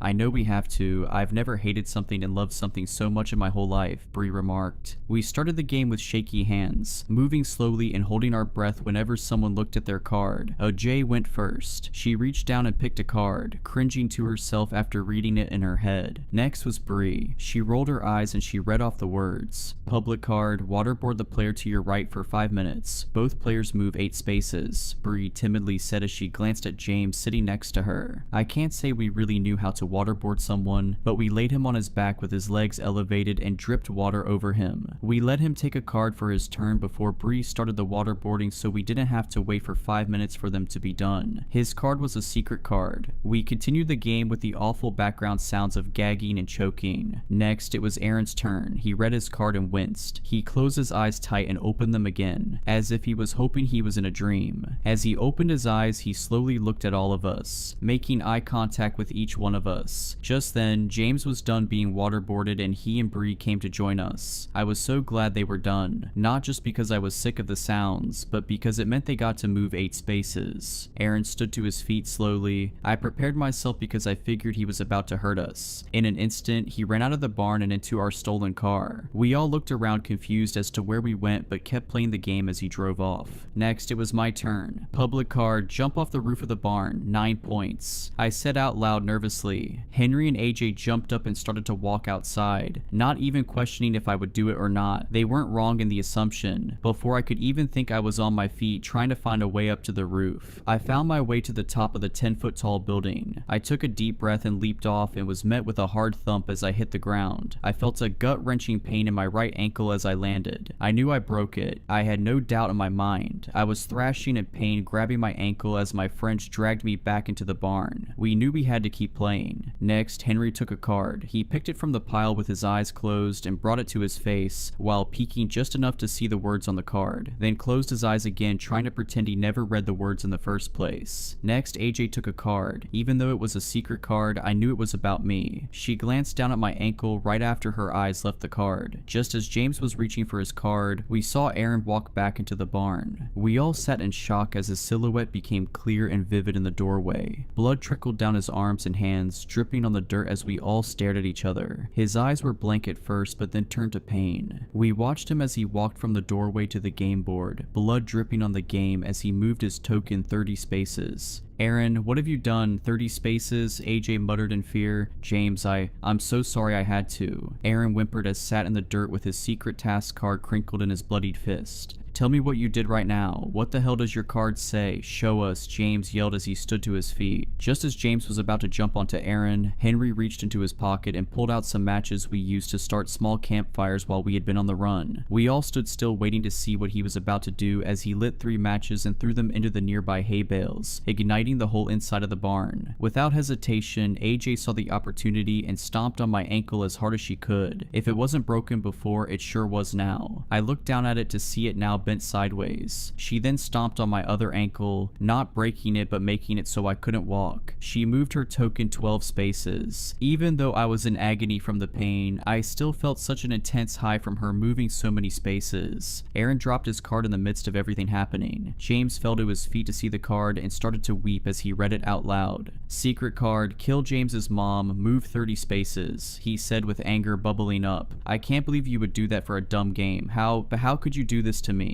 I couldn't control myself. Come on, you know what I mean. I couldn't control myself. Don't do anything you will regret, Aaron said cautiously. Oh, I think it's a little too late for not doing things we regret, James said as he jumped onto Aaron, choking him with all his strength. It seemed at that moment he was able to break free from the control of the game. He wasn't feeling the high of someone else completing a task. He just felt hate, red hot hate. I was overwhelmed to say the least. The barn was in flames. James was trying to kill Aaron, and to make matters worse, AJ out of nowhere jumped up and dug a pocket knife into Bree's stomach. Now Bree and AJ were in a fighting match too. Henry and I sat across from each other in disbelief at our surroundings. He looked at me with death in his eyes as he reached for a card. It wasn't even his turn, but I don't think he cared anymore. He knew the others would be occupied for a while. The fire was getting bad. I knew I had to get out of that barn as soon as I could. Because of the damage done to my ankles, I couldn't walk, so I dragged my body out of the barn, taking the game with me. I made it a few feet and looked back to see Henry not moving. He set his card down on the board before I started to drag it with me, and I read it as I continued to crawl. Secret card, let the fire overtake you. Move your token to the finish line and win the game. I was able to get out of the barn with the board game in hand. I sat and watched as the flames overtook Henry. He didn't even flinch when he caught on fire. As I saw it happen, I moved his token to the end space so he could win the game. I felt an intense high overtake my body as the game was complete. Only a few moments after Henry caught fire, the whole barn came down, with all my friends in it. I looked at the burning barn and then back down at the game. I'm ashamed to say that my biggest worry was not knowing who I play with now. I hate myself for thinking that, but that's how all the game is. I tried to start a new game by myself and drew a card, but that's when I saw the sirens of police cars and fire trucks pull up next to me. I was immediately surrounded by people trying to give me medical attention, taking me away from my game. I scratched and threw my body around like a toddler not getting their way. I remember them giving me some kind of sedative and waking up in the hospital. I was the only person to make it out alive that night, night, all I could say to the doctors and my parents was that I needed the game, that I had to play the game. It was the only meaning to life, it was the only reason I had to live. My parents got me a great lawyer and I got out of everything by pleading insanity. Our families all knew the right people and had the right money to ensure the word never got out about the deaths. They even managed to make the death of James's mom disappear. When they told me my friends were all dead, I didn't have much of a reaction. I just kept asking where the game was. When they eventually told me the game was gone and never coming back, that's when I lost it. They had to put me into restraints because I kept hurting the hospital staff from my meltdowns. I started to threaten the staff and told them all the horrible things that would happen to them if they didn't get that game back to me. I eventually ended up in a psychiatric hospital. I yelled and screamed so much that I never had my voice. I hardly ever slept because all I thought about was the game and how I craved to play it again. My skin was red and torn up from my insistent picking due to the withdrawals. After months I felt numb. Maybe from all the drugs they pumped me up with, or perhaps I was so used to the withdrawals I didn't feel it as much. It still felt like I had an uncontrollable urge inside my bones, but I was able to hide it. They then sent me home after a while. I knew I had to mask my emotions for the game, pretend I didn't care anymore, even if it killed me inside to say it out loud. I walked into my bedroom and I felt like I was being treated like a baby. My old bed frame was gone and it was just the mattress on the floor. All my sharp shelves were taken down, along with anything else I could possibly hurt myself with. I rolled my eyes but knew my parents had to make these changes for me to even come home. I sat on my bed and I looked around at my room, now with a doorknob that locked from the outside to keep me in, as well as bars on my windows. I searched my room desperately to find something to take up my mind. That's when I dug through my closet and I saw it. I saw that beautiful, colorful box that I came to know so well, just hiding in the back of my closet waiting to be found. I knew it came back the first time it was destroyed, but it was feeling like it was a one-time thing. But here it was, patiently waiting for me to come and play it. I ripped open the box, giving myself a paper cut in the process, and started to play the game by myself. With all that being said, I can finally say task completed and share what my first card said in that solo game. Secret card: spread the word about this game online so more people can join us. Move 20 spaces. So what do you say? Care to come join me for a game? I've lived with the voice for 11 years now. 11 years since I first heard the pained whispers drift up from the back of my mind. 11 years since the accident. I don't remember much from before the wreck. Probably about the same amount any person does from their first 7 years of life. But I do recall every detail of the day that everything changed for me. Maybe the trauma of it all seared it into my memories. My mother was driving me home from soccer practice and some of her hair was draped over the back of the headrest. I was seated behind her and when she refused to stop for ice cream, I grabbed a handful of the blonde strands and tugged hard. Distracted for a moment by the sudden pain in her scalp and turning to yell at me, she ran a red light. I'll never forget the look of terror on the young woman's face in the other car as she was about to T-bone us, nor her screaming expression turning towards the back seat just before the collision. My father was on the board of the highest rated hospital in the city, and he ensured that we received the best surgeons and the best treatment. The passengers in the other vehicle, a young mother and her son, were not so lucky. Still, it was a miracle that I survived. The impact was right behind our car's driver's door, right where I was sitting. I should have been crushed, but I did not emerge completely unscathed from the incident. My face was shredded by broken glass and twisted metal, my larynx battered to permanently alter my voice, my eyes damaged such that I was declared legally blind. Though losing the majority of my sight was probably for the best, as I was unrecognizable. With extremely powerful glasses, I was able to see just enough of my reflection to recoil in horror the only time that I ever felt brave enough to look into the mirror with them on. My parents found me sobbing in the restroom and calling myself a monster that morning. A few days later, they told me that we were moving away, that they were wanting to avoid me having to return to school and the onslaught of difficult questions or cruel ridicule from the children that knew me before. Clear across the country, we went from west coast to east, leaving everything behind, including all the photographs of me taken prior to the accident, which my mother and father explained they did as a kindness, to avoid any reminders of how I used to look. We were starting a new life, and they seemed intent on addressing the accident and my disfigurement from it as little as possible. In fact, it seemed at times that they wanted to pretend that it never happened. My mother sustained some superficial damage as well, but she became expertly adept at hiding her scars with makeup, and both of my parents refused to elaborate to anyone that inquired about my injuries other than to say we were in a car wreck, that I was a perfectly normal little boy whose physical wounds wounds shouldn't define him, and that they would discuss it no further. Often, I appreciated their attitude as they worked fiercely to ensure that my childhood was no different than any other, but there were days that I wished they would at least be willing to talk to me about it. Like the night that I first heard the voice. 6 months after the accident, we were settled into our new home, and I wasn't quite yet adjusted to my surroundings, so it was not a surprise when I awoke in the pitch black of my room at some point in the middle of the night. Without my glasses, I wasn't able to see the numbers on the clock to tell me exactly what time it was, but the chirp of crickets outside my window and the absolute absence of light told me that it was well beyond my bedtime, and it wouldn't have much mattered if I could see the clock anyway, as I was unable to turn my head to face it. My body was frozen. No matter how much effort I exerted, I couldn't even wiggle a finger. I was petrified. My breaths came rapidly, and I tried to call out for my parents, but my vocal cords refused to vibrate, and then I heard it. "Who are you?" A childlike whisper grated through my head, a voice simultaneously familiar and completely foreign, originating from somewhere in the depths of my brain. "What?" I replied in thought, still unable to speak aloud. "You shouldn't be here." It sounded just as frightened as I was, trembling near to tears. Then, without warning, my left arm moved. Absent my command, or me willing it to do so, I felt it raise up off the bed and ball its hand into a fist. Open and closed, open and closed. The fingers curled in and out as if trying to grasp something in the air. "You shouldn't be here." The voice screamed at me, and in instinctual self-preservation, I yelled back at it in my mind, "Stop, leave me alone," willing it to go away with every ounce of strength in my tiny body, and my arm fell back to my side. Then suddenly, as quickly as it had come on, my paralysis lifted. Sweating profusely, I threw my covers off and ran for my parents' bedroom as quickly as I could. One small benefit to my new condition was that I could navigate much more easily in the dark than others. Most days I didn't even bother with my glasses as they gave me a headache, and I got very used to finding my way without the benefit of sight. The route from my room to my mother and father's was already memorized, and I was shaking them awake less than a minute after regaining my mobility. It wasn't easy for me to explain to them what had happened, as they were having to translate the hysterical words I managed to gasp out through fierce hyperventilation, but eventually they pieced together my story of the voice, and how I briefly lost control of my body. I expected that they'd be scared too, that they might even take me to the hospital, yet I was shocked when they barely reacted. It's not as if they were cold and uncaring, they did comfort me. My mother rubbed my back while my father described sleep paralysis, saying that that was very likely what I'd experienced, and they kept repeating that it was a perfectly normal thing. Even as a young child, I could tell there was something wrong with their logic. Dad noted that sleep paralysis could involve hallucinations, accounting for the voice, and a loss of motor function, accounting for me waking up frozen. However, it didn't elucidate how my arm had moved on its own, or the strange grasping motion it kept repeating. He had no answers for that, other than to tell me that I was okay, that I was safe, that the voice hadn't hurt me, and that the worst part of the experience was only the fear it induced. But he did warn me that it might happen again, and with his warning he tendered some advice. If the voice comes back and you find that you're not in control anymore, just do exactly what you did tonight, okay? Tell it to go away and that you're in charge, he said. And with no other guidance or plans on how to deal with it, when it did return again and again, that's exactly what I did. As I grew, I learned to live with it. Neither of my parents were willing to discuss it beyond that first night other than to reiterate my father's instructions, and it only infrequently impacted my existence. By the time I was 12, I had heard it on 9 different occasions, always at night, always awaking me from a deep sleep. The physical manifestations were identical each instance, complete immobility other than my phantom arm grasping at the air. But the phrases that wormed through my mind changed. Not fair, leave, your fault, stolen. However, every time it looped back around to, you shouldn't be here. And though on each intrusion I was able to fend it off by telling it to leave and that I was in control, every occurrence resulted in pure terror for me. No matter how many times my parents repeated that it was sleep paralysis and there was nothing to fear long term, I was still worried that one day it might take over for good, that one day I would become a passenger in my own body, especially considering that I didn't understand why it was happening. As I mentioned, I didn't have many memories from before the accident, but I was certain that it had never happened before then. I surmised that there must have been something about the wreck that triggered it, and it wasn't until 5 years after it happened that I first heard the term survivor's guilt. My mother was watching a daytime talk show and they were interviewing guests that had survived traumatic accidents, one of whom described something similar to what I was experiencing, a voice in their head nagging them for still being alive when others had died. Listening to their story, I found myself empathizing with them. Maybe subconsciously, I was punishing myself for causing the accident by distracting my mother. Maybe, "You shouldn't be here" was the voice telling me that I shouldn't be alive when it was my fault that other people weren't. But it wasn't a perfect fit for everything the voice said. What did it mean when it told me to leave or said stolen? It was more difficult to view those words the lens of survivor's guilt, yet it was the best theory I had and the one that I carried until I was 15. Until I met my best friend Carl in freshman homeroom, the first real friend that I made after the wreck. He didn't care how disfigured my face was or that I couldn't see. A bit of an outcast himself, we quickly bonded and I shared everything about myself with him, including the details of how I received my injuries, and of the whispers in my head. My father had told me explicitly that I should never speak about the voice to anyone else. Really, he told me never to speak of it at all, but especially not to mention it outside of our house. However, I trusted Carl implicitly. He told me about his struggles at home, about his mom's drinking and his dad's neglect. I didn't think it fair to hold back any details of my life from him. So it was Carl that gave me my second theory on the origins of the voice, as he didn't agree that it was a simple case of survivor's guilt. He suspected an attachment. Carl was much more into the world of the dark and creepy than I was. He suggested that the spirit of the boy that had perished in the other vehicle may have searched for the nearest living body it could find after it had been ripped from its own and crept inside. In his words, inhabitation was a much better explanation for what was happening to me than survivor's guilt, and for the first time I considered that possibly what I was hearing wasn't a manifestation from my own mind but was someone else speaking with me. It would explain why the voice hadn't aged with me over time, why every night that it returned to me it still sounded like a scared and angry child, and I had to admit that every phrase the voice had uttered made more sense when viewed from that angle. We theorized that the boy's soul didn't understand what had happened to it, that on nights when I was particularly vulnerable, fast asleep and emotionally peaceful, it could push me aside and briefly gain control of my body, that it was confused and thought I was the intruder. Leave, stolen, you shouldn't be here. But though it illuminated why the voice might be saying some of the things that it was, our hypothesis also pointed to a grim conclusion. The boy wanted me out. My fear of one day becoming a guest within my own body grew. Previously, I'd worried that it was just my own brain that would disconnect its physical control from my mental directions. But now I pondered the frightful possibility that there was a spirit trapped within me that was actively trying to take over. However, in addition to the dread, the prospect also filled me with a deep sadness. As the voice had forcefully reminded me several times, it was my fault that it was in this situation. I had distracted my mother, I had caused the accident. It would still be happily residing in its original host if not for me. I asked Carl if there was anything we could do to try and free it, surmising that sending it on would be preferable for it than forever residing in an alien world. He recommended that we try a Ouija board, thinking that we could contact the imprisoned soul and help it comprehend what had happened, thinking we might even be able to get it to leave once it realized that it did not belong in this world anymore. Yet, over the next 3 years, we made more than 50 attempts to communicate with the spirit directly, resulting in more than 50 failures. No matter the time of day, the ambiance we set, the music, the scents, the incantations, the boy would not speak to us, but he still came to me at night. 8 more visits during those 3 years, each time angrier than the last. Leave, stolen, mine. And each time he became harder to push out, each time he held control for longer. Carl was sleeping at my house during the most recent episode, and was nearly killed when he attempted to stop the possession. He had awoken to the distressed noises of me struggling for power over my faculties, and saw my arm rise from the bed, making the repetitive, squeezing motion I detailed to him. Knowing what was happening, he tried to shake me from the trance, but was unsuccessful in rattling me free. And then I witnessed my own body attack him. Throttling blows landed on Carl's chest and face. I sprang from the bed and pinned him to the floor. Hands that I couldn't stop wrapped themselves around his throat and began to crush down on his windpipe.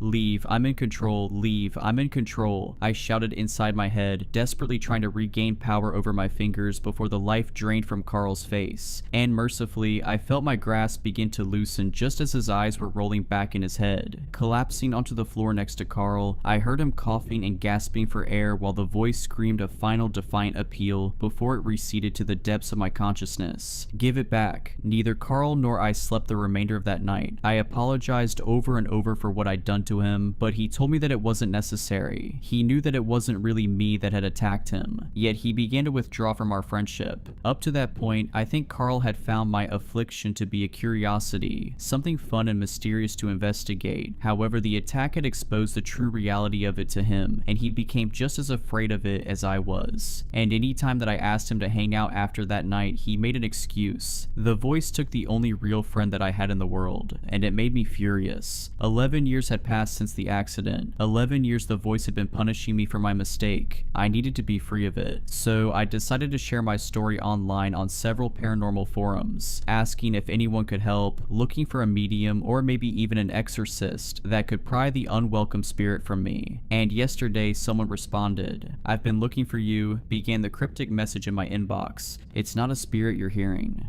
Below those words, 2 photographs were pasted, one of my parents with me before the accident and one of a young woman with 2 boys. A screaming face flashed through my mind, the young woman moments before her car impacted ours, and here she was again, smiling with her sons flanking her on either side. The older boy I didn't recognize, but the younger. The younger was familiar. I flicked between the 2 photos and realized how similar my younger self looked to her younger son. Similar age, similar hair color, similar eye color, we might pass for brothers too. But it wasn't just our similarities that bothered me. It had been over 10 years since I'd looked into a mirror with my glasses on. 10 years since I'd seen my face clearly. Or was it his face? I closed my eyes and forced the blurry image from that morning up out of the depths of my memories, and my pulse quickened when it came into focus. Beneath the heavy scarring, under the swelling and bruises, it wasn't the face of the boy with my parents reflected back at me. It was his. Shaking, I took my laptop with me to the nearest bathroom and looked at myself directly for the first time in a decade. Then, maximizing the image of the mother and her boys on the screen, I imagined what the younger would have looked like aged 18, and he stared back at me in the mirror.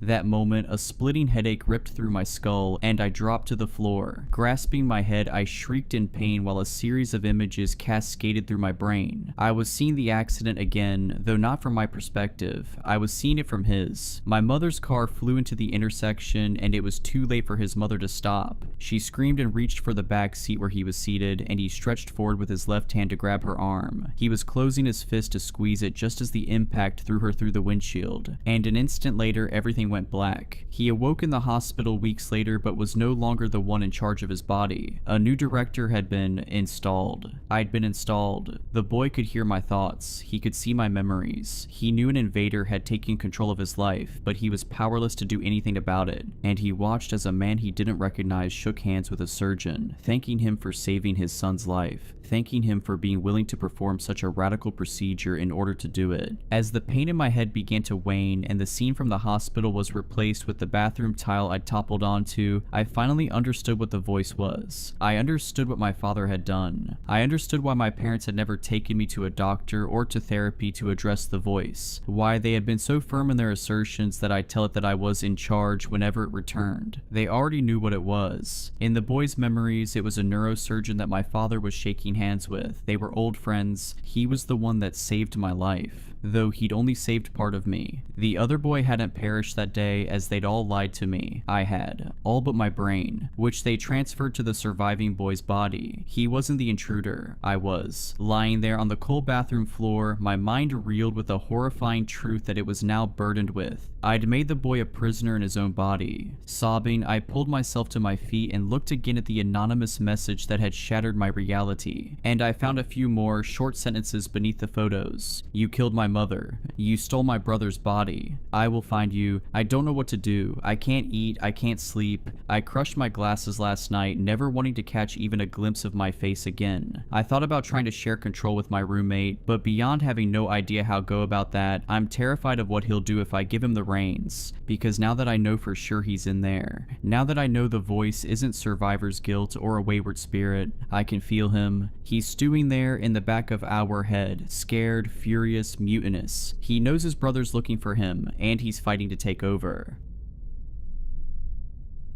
Please feed Mohan his dog food pedigree at 2 p.m. The packet is in the cupboard and his dog bowl is kept near the kitchen sink. I stared at the WhatsApp message, reading it again and again. My emotions were caught between bemusement and nervousness at the bizarre request. I know what you all are thinking, just feed the dog his kibble. But here are the facts. Mohan is not a dog, he is a 10-year-old. To give you all some context upon my situation, I had agreed to babysit Mrs. Sharma's son Mohan because my mother wanted our new kooky neighbor to feel at home. And no, this was not a paid babysitting job. It was just an endeavor to build neighborly relations by my over-enthusiastic mother. But as I said just now, Mrs. Sharma was a kooky. I had only observed her twice, but both the moments left quite an impression upon me. The first one happened when I caught her cutting a bar of soap like a carrot upon my mother's chopping board. She had brought a pack of those as gifts when she first came to visit us. A brand new pack of expensive sandal soaps. At that time, I was reading a book from a position where she could not see me, but I could see her on the sofa chatting with my mother. But when my mother went to the terrace to fetch our drying clothes for 10 minutes, I surreptitiously watched her take one of the bars and start dicing it upon the chopping board my mother had just used for slicing radishes. I looked away after 5 minutes, but Mrs. Sharma had clearly left no trace of her actions because when my mother came back, they continued their nonsensical conversations while my mother once again picked up her knife and continued chopping the remaining vegetables.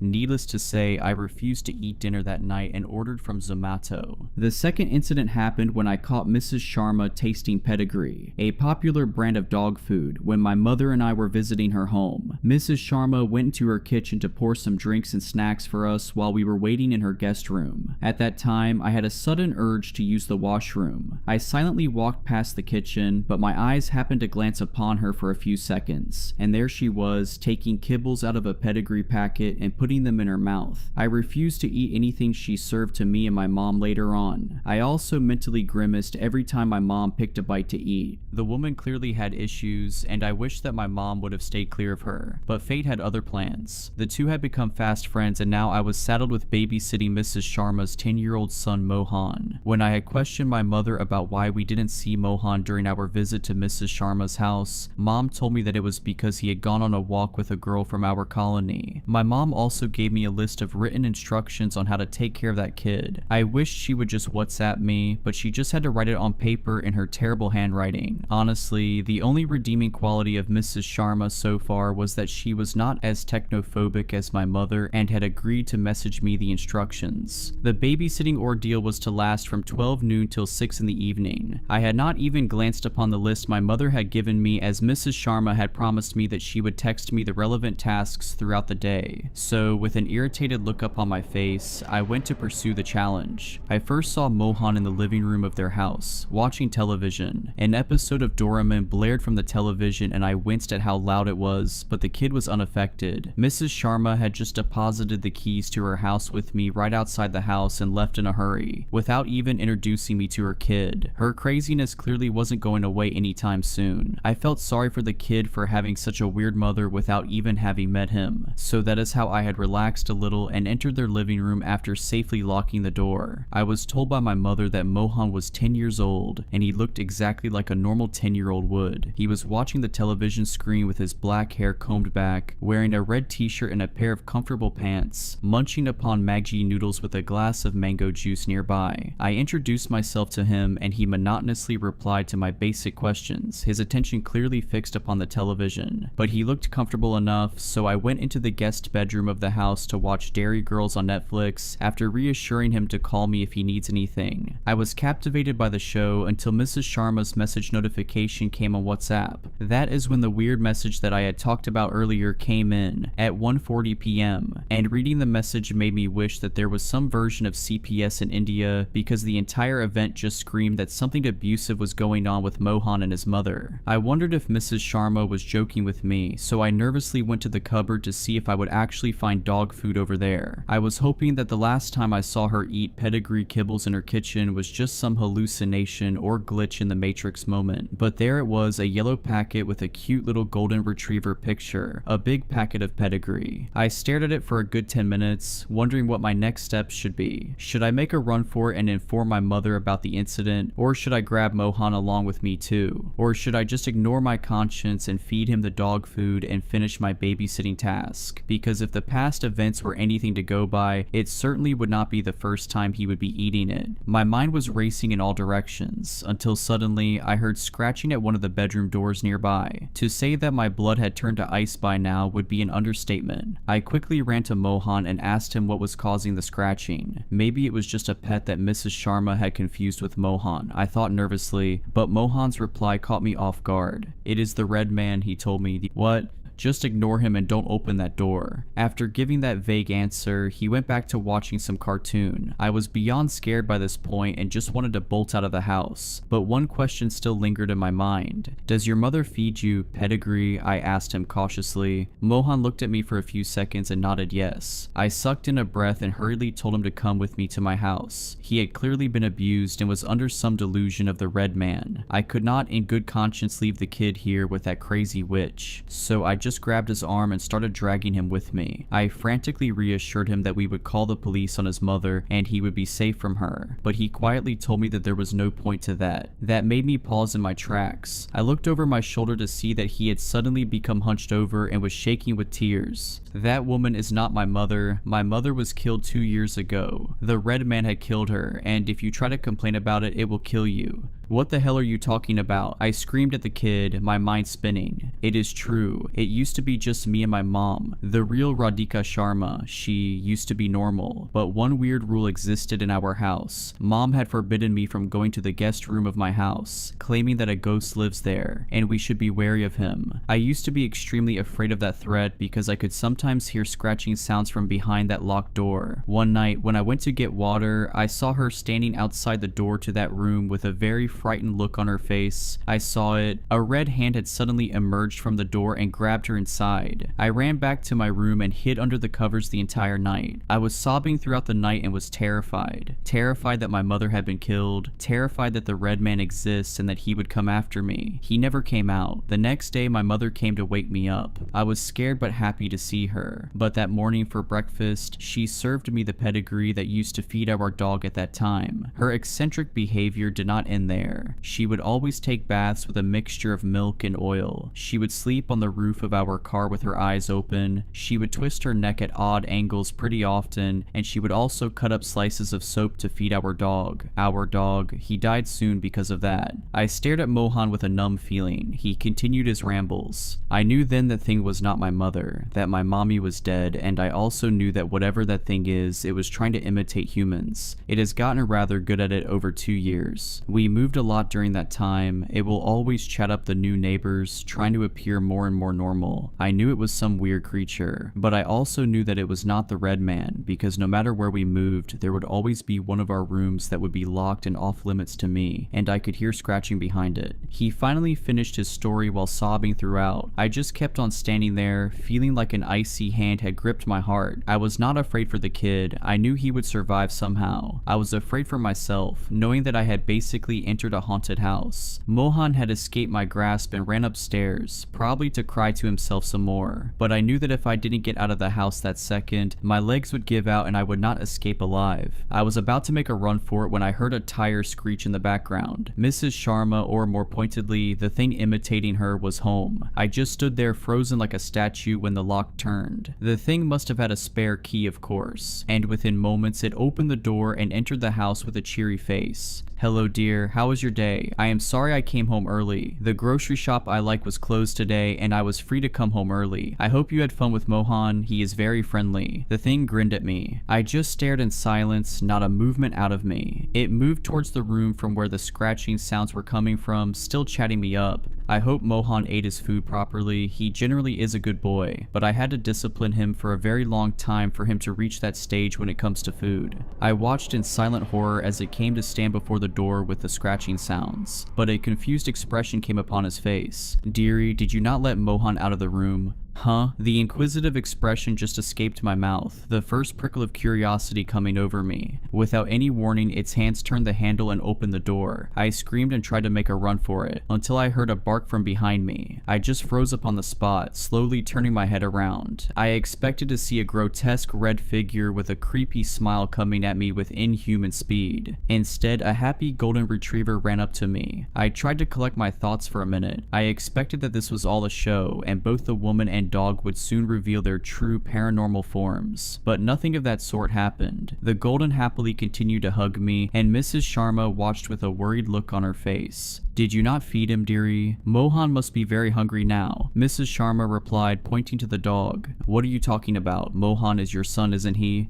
"I refer to him as my son, but he is not my actual son, dearie. He is a dog. Why are you asking such a weird question?" "But were you confused all this time because you thought I had an actual son? I never had a child, and I had never been married. I have only had one companion for 10 years. My beloved Mohan. Let me feed him now. He must be hungry." With that, she walked towards the kitchen. I just excused myself and ran to my home. I ambushed my mother as soon as I saw her. "Did you know that Mohan was a dog?" I angrily questioned my mother. "Of course. Why are you asking such an idiotic question? Was that not clear enough the first time you saw him? Mohan being a dog was literally the first thing I wrote in my list, but you did not read it." My mother chided me. I was at a complete loss of words. If Mohan was a dog, then who the hell was the boy I talked to? Wanting more answers, I started narrating Mrs. Sharma's past actions to my mother. I told her about Mrs. Sharma's weird soap chopping and pedigree eating behaviors from earlier. I expected her to be shocked at this, but she only laughed. She was chopping the soap because I had asked her to do that silly. I had wanted to take those pieces of soap to keep them in our potted plants. I had read somewhere that they repel insects and wanted to check for myself. And as far as the pedigree eating is concerned, she did not eat it. She told me that she puts a few pieces in her mouth to encourage Mohan to eat it. She sometimes does it even when he is not there out of absent-mindedness. You may think it is weird, but the tactic has been quite effective so far. With that, my mother started walking towards the dining table, still speaking.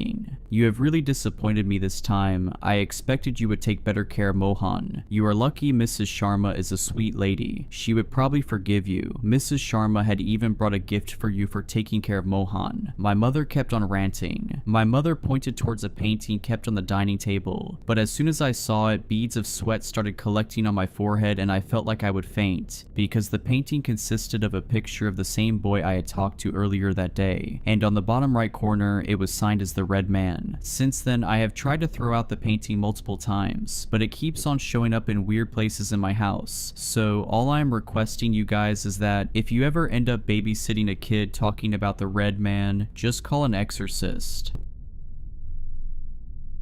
The trouble started when a really nice lady moved into the apartment across the hall. Mrs. Armstrong, she lets me and my mom call her Amanda because she likes us, is in her 70s and used to be a nurse. The day we met, she invited us over for chili con carne. My mom said Amanda was a dying breed and that very few people acted so neighborly anymore. As I wolfed the chili down, Amanda mentioned her planned trip to Amsterdam. Mom joked she should visit the sex museum to get some inspiration. "Don't you mean torture museum?" Amanda replied, laughing. I didn't really get the joke. After the meal, Amanda cleared our plates. I excused myself to use the bathroom but opened the wrong door. That's how I met Benji. Benji is a blonde Pomapoo, which is a type of dog. He chased me down the hall, growling and barking. Luckily, Mom zipped over in a flash. She used to train special dogs that helped blind people, which meant animals loved her. If she walked into a lion's den, the lions would probably roll over and ask her to scratch the soft fur on their bellies. As she petted Benji, I ate chocolate cake. Mom always said I should try being nice by asking people questions, so I asked Amanda about a picture on the wall, and her eyes went misty. I asked Mom if I did something wrong, but Amanda promised everything was okay. She said the picture was of her daughter who got sick and died a long time ago. Like Amanda, the girl was very pretty, except she had red hair, not white. Mom got choked up telling Amanda about my dizzy spells and migraines. Because I got brainstorm clouds every few weeks, I couldn't move out after I finished school, but Mom explained how I always help with the bills. A nice man called Mr. McCann owns a hotel nearby, and he lets me work in its restaurant sometimes. Mr. McCann doesn't have a problem with me taking time off whenever I'm sick. I'll admit I'm very lucky to have Mom. She always helps nurse me back to health. After Amanda told us about her daughter, she stayed quiet for a while. To make her feel better, I said, "Don't be sad. I can tell from how much Benji loves you, your daughter was lucky to have you as a mother." After that, Amanda gave me an extra piece of cake. "Oh, one more thing," she said as she walked us to the door. "Please don't mention Benji to anybody." The landlord, Mr. White, was friendly, but he didn't like animals. Mom promised her secret would be safe with us, and then back home she said, "That was a nice thing you said back there." Sometimes Mr. White lived in the apartment below ours. He worked as a doctor but owned a bigger house in the country, so he only stayed there whenever he got too tired to drive home. Mom said this was good because having somebody stomp around downstairs would make my migraines worse. Mr. White also let us pay our rent late if we didn't have much money that month. In January, Mr. White died of a heart attack. This made me sad because he always left us treats and a nice card on Christmas. Mom told me his son, a man also called Mr. White, inherited the property and that she hoped nothing would change. The day the moving vans appeared, Mom and Amanda looked nervous. Knew Mr. White planned on living downstairs all the time. This meant Amanda needed to keep Benji inside and only take him for walks when she knew the coast was clear. I said knew Mr. White might have liked animals more than his dad, but Mom said sometimes it's better to keep your mouth shut about these things. To reach our apartment, you needed to go through the main hall and up a set of stairs beside Mr. White's door, and the day after he moved in, he came out just as me and Mom arrived with our shopping bags. He kept asking Mom if she had a husband. Then he pointed at me and said, "What's his problem?"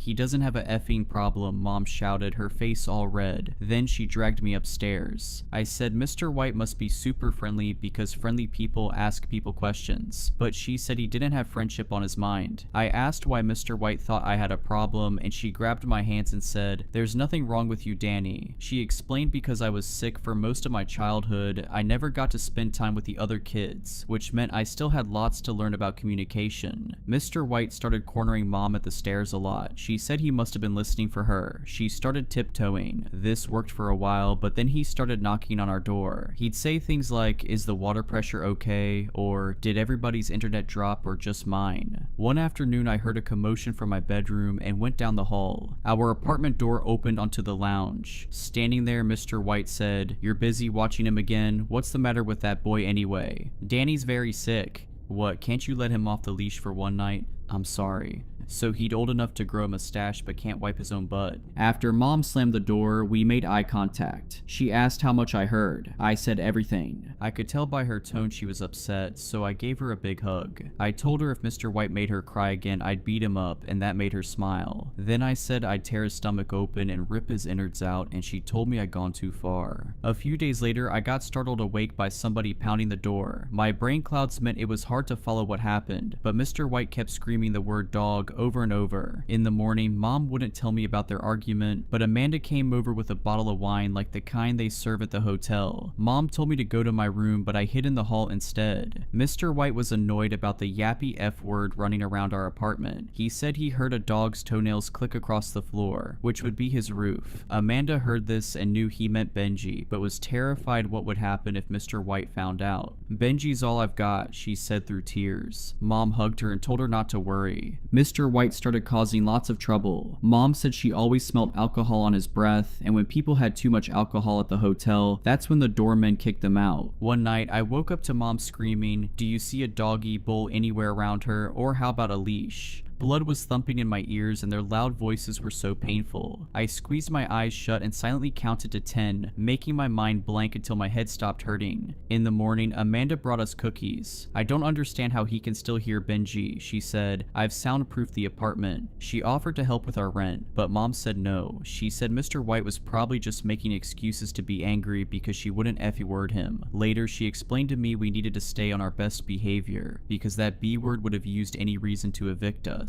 In April, Mr. White started pounding the door one night. I got up and went to the lounge where Mom was looking through the keyhole. She whispered for me to go back to bed, but I didn't want to leave her. I had my phone in my hand. I mouthed the word police, but she winced like she'd been punched in the gut and shook her head. I heard a noise of a key in the lock. Then Mr. White came in. He talked all funny like the drunk people at the hotel. He grabbed Mom by the hair and I got so mad I clenched my fist. He looked at me and then laughed. He leaned in close and said, "What, you're gonna be a big man now?" His breath tasted so awful it almost made me throw up. I don't remember what happened next, but blood was trickling down the side of Mr. White's face. He wiped a red smear away with his hand and then knocked me to the floor. He kept hitting me and hitting me. Then he lifted the corner of his shirt and I saw a knife. But before he could grab it, Mom jumped on his back. He slammed her backwards against the wall and for a second it looked as if he was going to kill her, but instead he spat in her face. "One more problem and you and that moron are gone," he screamed in her face, then stormed off. Afterwards, Mom was was so upset she couldn't speak. Amanda came over, and when she saw blood everywhere, said we needed to call the police. Mom freaked out. She got all serious and said, "I need to tell you something." Amanda stitched up a cut on top of my skull and then gave me tablets to make it not hurt anymore. Afterwards, they told me to stay in bed, but my head hurt so much I couldn't sleep. I lay there, tossing and turning until I needed to use the bathroom. From the kitchen, I heard Mom and Amanda's voices and peeked through the gap in the door. Amanda looked surprised. Mom showed Amanda something on her phone. After that, Amanda walked around while Mom kept saying, "It's true." Then Amanda agreed to not call the police. She said she'd help change the lock so Mr. White couldn't get in. Because I couldn't work for a long time, bills started piling up on the kitchen table, and Mom bought a different kind of Coke, one that didn't taste as good, whenever we went shopping. She started biting her nails too. Every time I thought about Mr. White, I got angry. Then I felt bad for feeling angry. I said we should call the police so they come and arrest him, but she said nobody would believe us and we'd just get evicted anyway. So I had the idea to install a security camera. That way, if he caused more trouble, we'd have proof. After my bruises healed, I worked extra hard at the hotel until I'd saved enough money from tips. I installed the camera on the cabinet in the corner. I angled it so you could see the front door, the wall, part of the sofa, and the window at the front of the apartment. I knew Mom would be furious if she found out what I'd done, so I hid the power cable behind a row of dusty books she never read. It wasn't long before I felt the storm clouds setting in again. I spent several days in bed with Mom bringing me my meals until one night I woke up drenched in sweat, twitching and whining. From somewhere nearby, I heard Mom scream. It felt like I might explode, and the haze got way worse. After that, all I remember is darkness. I woke up in bed with vomit all over myself. I cried and called for Mom, but she didn't appear. I dragged myself into the lounge, where her and Amanda mopped the floor. Mom reacted like she was watching a scary movie when she noticed me. The front door wasn't sitting right and a lamp was broke.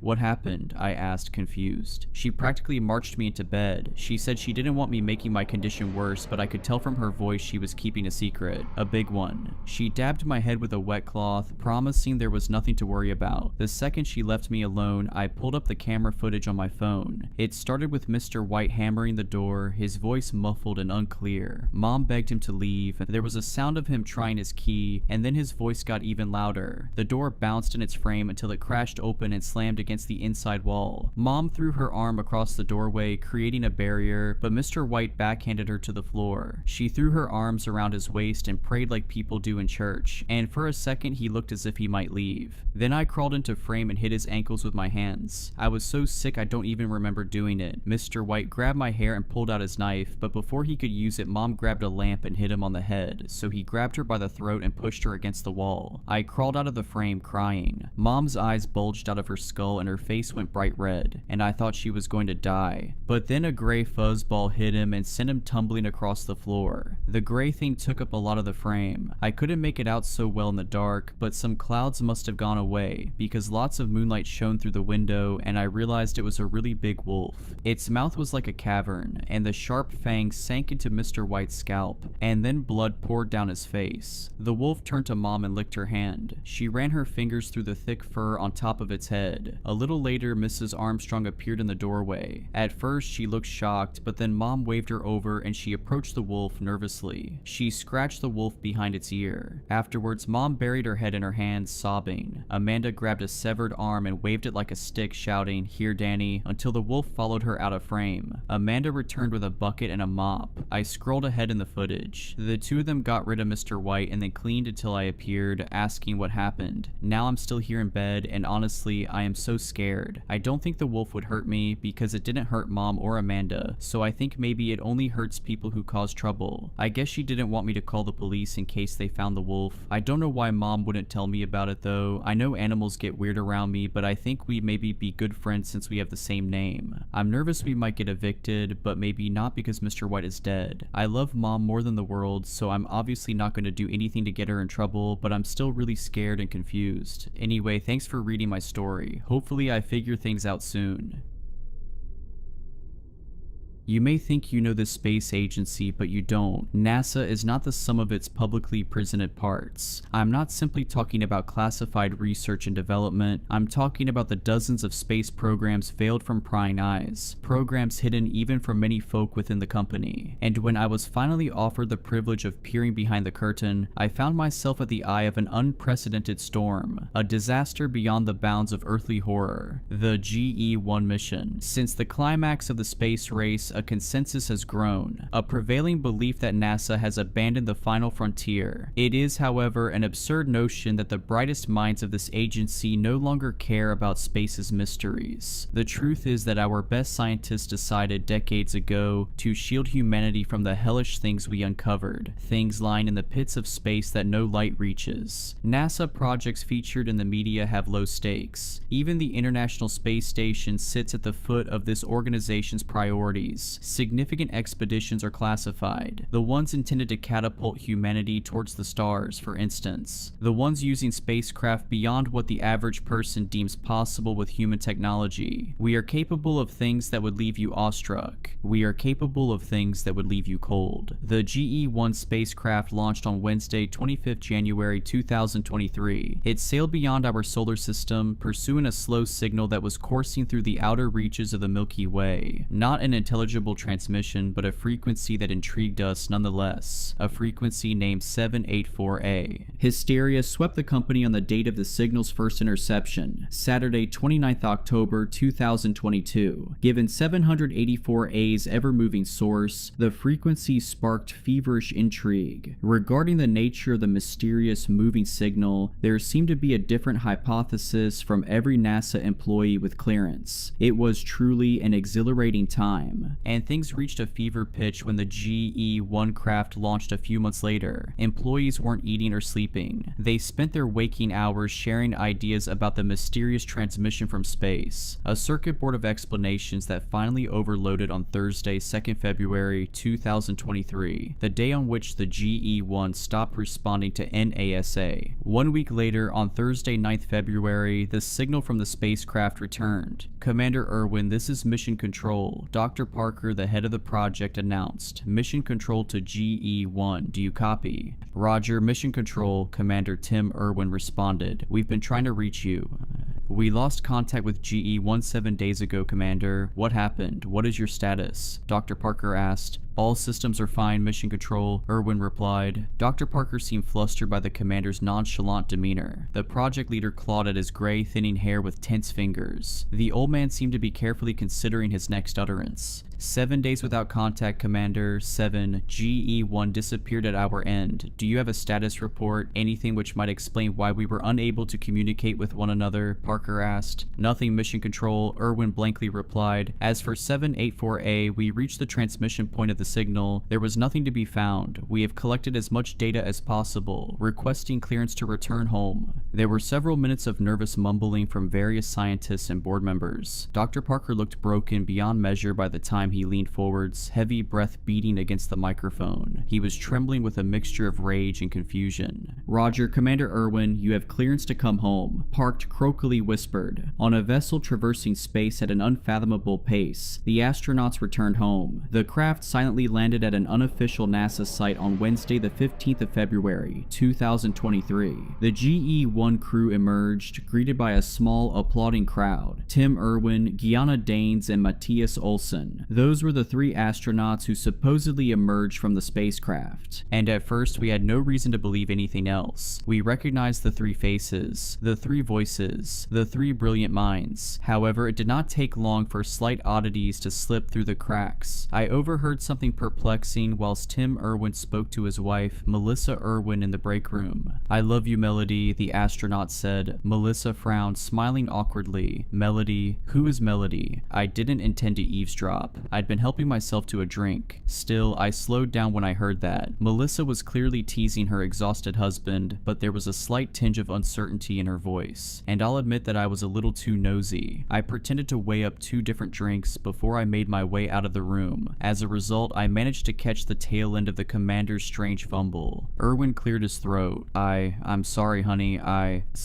Forgot my wife's name, Melissa laughed, finishing his sentence. No worries, honey. It's Melissa, by the way. Just to let you know, I didn't realize I had to worry about you finding another woman in space. I know your name, Tim icily sliced. I froze halfway out of the door as Melissa replied with a timid voice. Sorry, sweetie, I know, I was only joking, she assured. Your head must be all over the place. You look like you need a good rest. I laughed to myself once I was out of earshot, but I felt the same as Melissa. Something was slightly uneven about Tim's disposition. It wasn't simply a sleep-deprived brain. I knew that, and she knew that. The commander's voice changed when his wife confronted him. It didn't sound like the astronaut any longer. I didn't know Tim incredibly well, but I knew that he was different. Whatever the case, I would have forgotten about the entire thing, dismissing my gut feeling as the result of a nerve-wracking week or two. Everybody had been unsettled since GE-1 lost its signal. We were still recovering from the stress of those awful 7 days without any communication with the spacecraft. There is one other thing worth mentioning from the day of GE-1's return. One of my coworkers claimed to find Gianna Dane standing alone in a corridor, staring at a bathroom door, not entering, not moving. Sleep deprivation, I thought again. 1 year later, that explanation no longer sufficed. On Wednesday, 31st January 2024, an unidentified object entered Earth's atmosphere, tumbling into the Pacific Ocean, a catastrophe that was only brought to NASA's attention because the object in question utilized advanced cloaking technology. Though it did not broadcast a signal, it was a government satellite that detected the craft, and when specialists identified that they had detected technology used by DozenMinus, our primary government contractor, NASA immediately sent a recovery team to the ocean site. That was as much as I knew until Dr. Parker knocked on my door. I'd appreciate your input, he said. Pardon, I replied, fearing for a moment that I'd have to join the exploration team. You're one of only 24 people who were involved with the GE-1 project, Parker explained as if that were enough information. I don't understand. That project ended a year ago, I said. Dr. Parker's brow furrowed. Please come with me, Dr. Odell. And then, after following the man to the control room, I learned something which my brain, usually eager to embrace the unknown, wanted so desperately to unlearn. On the ocean floor, thousands of feet below the water's surface, NASA found the GE-1 spacecraft. What? I gasped. We don't know, Dr. Parker replied. I need your help though. Why? I weakly asked. I don't understand any of this. The GE-1 is sitting in a hangar, isn't it?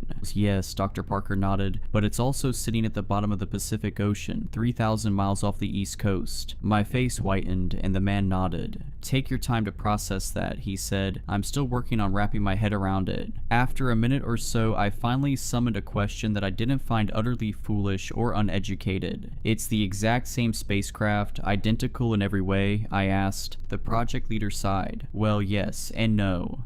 Why am I here, Dr. Parker? I asked. The recovery team has not explored the craft yet, the man replied, but we have conducted a preliminary exploration with an unmanned vessel, UV-7. Movement was detected within the craft. Christ, I gasped, and Parker continued. It's unsettling. The room is divided. Some specialists think a living organism might be down there, but others think it may have been a dislodged piece of equipment. The UV-7 didn't transmit any biological information. Anyway, that's why I wanted to bring you into the room. You're one of this organization's leading biologists, after all. I scoffed. I specialize in cell and molecular biology. This is... well, what is this? What have we even found here? Shade. Nothing, Parker said. That's my verdict, but Dr. Long disagrees. I mentioned your name to them, and I'm hoping you'll help me. How? I asked. By proving what the UV-7 has already told us, he answered. Whatever moved down there, it wasn't living. It wasn't organic in nature unless a fish happened to... No, it couldn't have been. As I said, the UV-7 would have detected a biological signal. I agreed to offer my opinion. I shouldn't have done so, but I did. It would have been easy to ask Dr. Parker to choose someone else. Give someone else clearance. I wasn't exactly emotionally invested in the GE-1 program. It had been a year years since the astronauts supposedly returned, and we'd found nothing at the source of the 784A frequency. Since then, I'd moved on to bigger and better things. Of course, everything changed when Parker revealed that an identical version of the GE-1 spacecraft existed at the bottom of the ocean. It was a discovery far beyond anything I'd experienced during 13 years at NASA. I needed an answer to the unknown. 2 hours later, with no more than 20 people in the control room, we watched live footage of the submarine's dive towards the GE-1 crash site. The mission was a joint venture between NASA and a privately contracted company, with all participating crew members legally bound to an NDA. After all, they were about to explore a spacecraft which, in the public realm, did not exist. After the initial flurry of breathtaking aquatic species, it took another 2 torturous hours for the video feed to display anything other than blackness. The vessel descended into the depths of the ocean, the part that light didn't reach. I thought about its similarity to space. I found it ridiculous to think about the fact that we have ignored a frontier on our own planet before exploring the one beyond it. So much of the ocean remains unexplored. Eventually, the contractors found the wreckage, and 2 divers, each fitted with a camera, left the submarine to explore the vessel. When they rounded the battered nose of the spacecraft, mission control fell silent. We all saw it at the same time. The bold letters printed on the crumpled wreckage of the sunken craft, which was half buried in the black seabed: GE-1. Hearing about the discovery was one thing. Seeing it on a gargantuan screen was something else. Dr. Parker was no liar. I knew that, but I still didn't believe him until I saw the footage for myself. Breaching the airlock now, the lead diver, Barton, announced. Disturbed water swirled into a stream of bubbles, clouding the lens of Barton's camera as he used a piece of specialized drilling equipment. It was a long and arduous process, during which Mission Control only had a limited view of the spectacle through the camera of Lee, the second diver. "That'll do it," Barton's colleague said. The bubbles started to disperse as the drill ceased, and we watched the 2 explorers break the airlock's mechanism before pulling the hatch towards them. They revealed a void within the opening, and the lights on their headsets did very little to illuminate the innards of the craft. I sensed that the 2 men were apprehensive about entering the wreckage. They likely knew very little about NASA's GE-1 program. That, in the end, was for the best. We all longed for that privilege. Entering the vehicle, Barton uneasily said. The lead diver swam through the opening, followed a couple of seconds later by Lee, who may well have been on the verge of turning and retreating to the submarine. The split screen revealed 2 pieces of footage, barely different in perspective, 2 views of the same bleak, water-filled tunnel, the entrance to a vessel that had once traversed space, only to meet its end in a watery grave. "Are we broadcasting clear footage?" Lee asked. "Yes," Dr. Parker responded. "If you follow the main hallway, you'll reach GE-1's flight deck." "Not seeing any obstructions," Barton said, "should be manageable." The pair continued to swim through the hallway of the craft, which, as Barton had noted, was remarkably intact. None of the carnage and chaos we'd expected to find. Then again, we shouldn't have been surprised. There were minimal tears in the exterior of the craft. Given the level of investment placed into developing a vessel far beyond mankind's perceived capabilities, it seemed plausible that the craft had mostly survived both a dangerous re-entry and a high-speed collision with the water.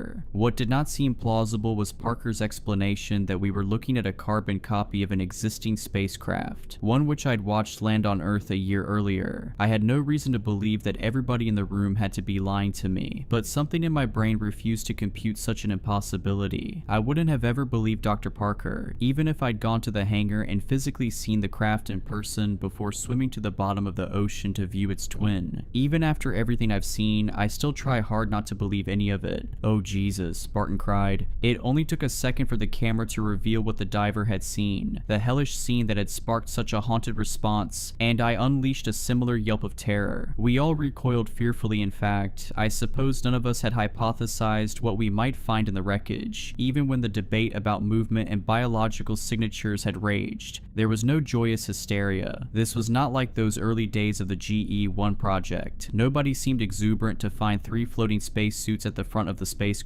Spacesuits that were not empty. Spacesuits that were surprisingly intact. It had taken roughly a day or so since the GE-1 crash for the divers to breach the vessel. 24 hours for the bodies to decompose underwater. The skin of each astronaut was discolored and wounded with haunting, razor-thin gashes, but their gaunt faces were unmistakable. The 2 men and 1 woman, each wearing a scream to the grave, were the 3 astronauts who had returned to Earth 1 year earlier. Worst of all was the corpse of Commander Tim Irwin. The upper half of his helmet and the head within had been cleanly severed above his gaping mouth. That explained the rotten nature of his remaining lower half, in comparison to Diane's and Olsen, who were each encased in a suit without oxygen. The ship's oxygen would have lasted at least a month or so, resulting in partial decay of Irwin's remaining face, exposed by the savagely sawn helmet. The lower half of his face bore holes in the cheeks, revealing teeth behind. One scientist murmured that the 3 scientists may have died long before impact. Within a sealed spacesuit lacking oxygen, the decomposition process would be slowed. Of course, that only raised more terrified questions. One in particular played on my mind. Why were the astronauts wearing suits inside the spacecraft? A technical engineer gave a probable explanation for the ship's return. The GE-1 was programmed with a homing initiative. In the event of life loss or 24 hours without manual piloting, the craft's motherboard was programmed to assume automatic control of GE-1 and steer it back to Earth.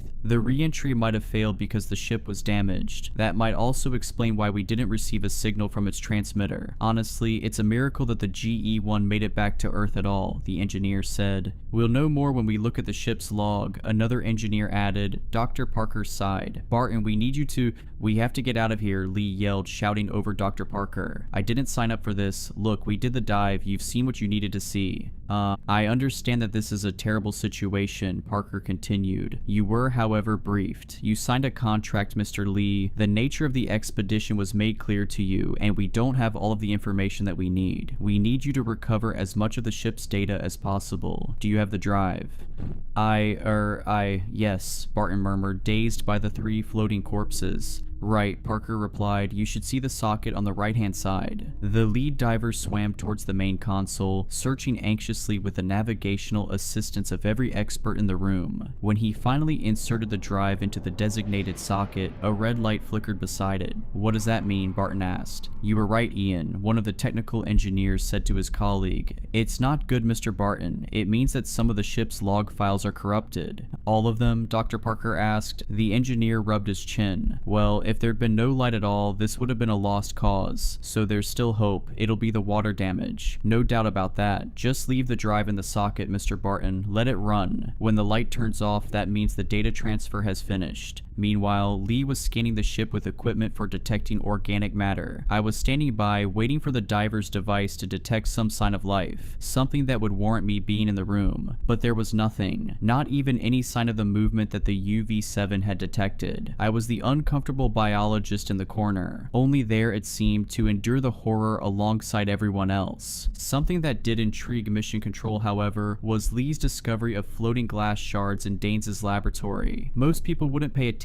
to suspended glass fragments in an underwater wreckage. The divers certainly didn't understand the commotion from the scientists, and neither did I, but Lee indulged Dr. Parker when he was instructed to collect a sample. It's just broken glass, I naively thought, frowning. 10 minutes later, when the data transfer completed, Barton recovered the drive, and the 2 divers were beyond happy to receive the go-ahead from Dr. Parker to leave the site. The men returned to the submarine, the transmission ended, and everybody in the control room dispersed. I didn't sleep that night, of course. No sane person would manage a good night's sleep after such an awful discovery. When I went into work that morning, I hadn't expected to see video footage of 3 dead astronauts. More terrifying than that, I hadn't expected to see footage of 3 corpses who I'd seen return to Earth, alive and well. Earl, Dr. Parker half barked. I was sitting in my office, boring into the wall with a 1,000-yard stare. It took the man 3 attempts to catch my attention. Using my first name had triggered something in my brain, taking me out of myself for a moment, reminded me that this was all real. No matter how hard I tried to dissociate and detach myself, I was excruciatingly intertwined with the horror. Dr. Parker, I replied, unable to say anything else. I'm afraid I have to ask you once again to come with me, the man said, seeming far paler than usual. We just reviewed the data from the GE-1 wreckage.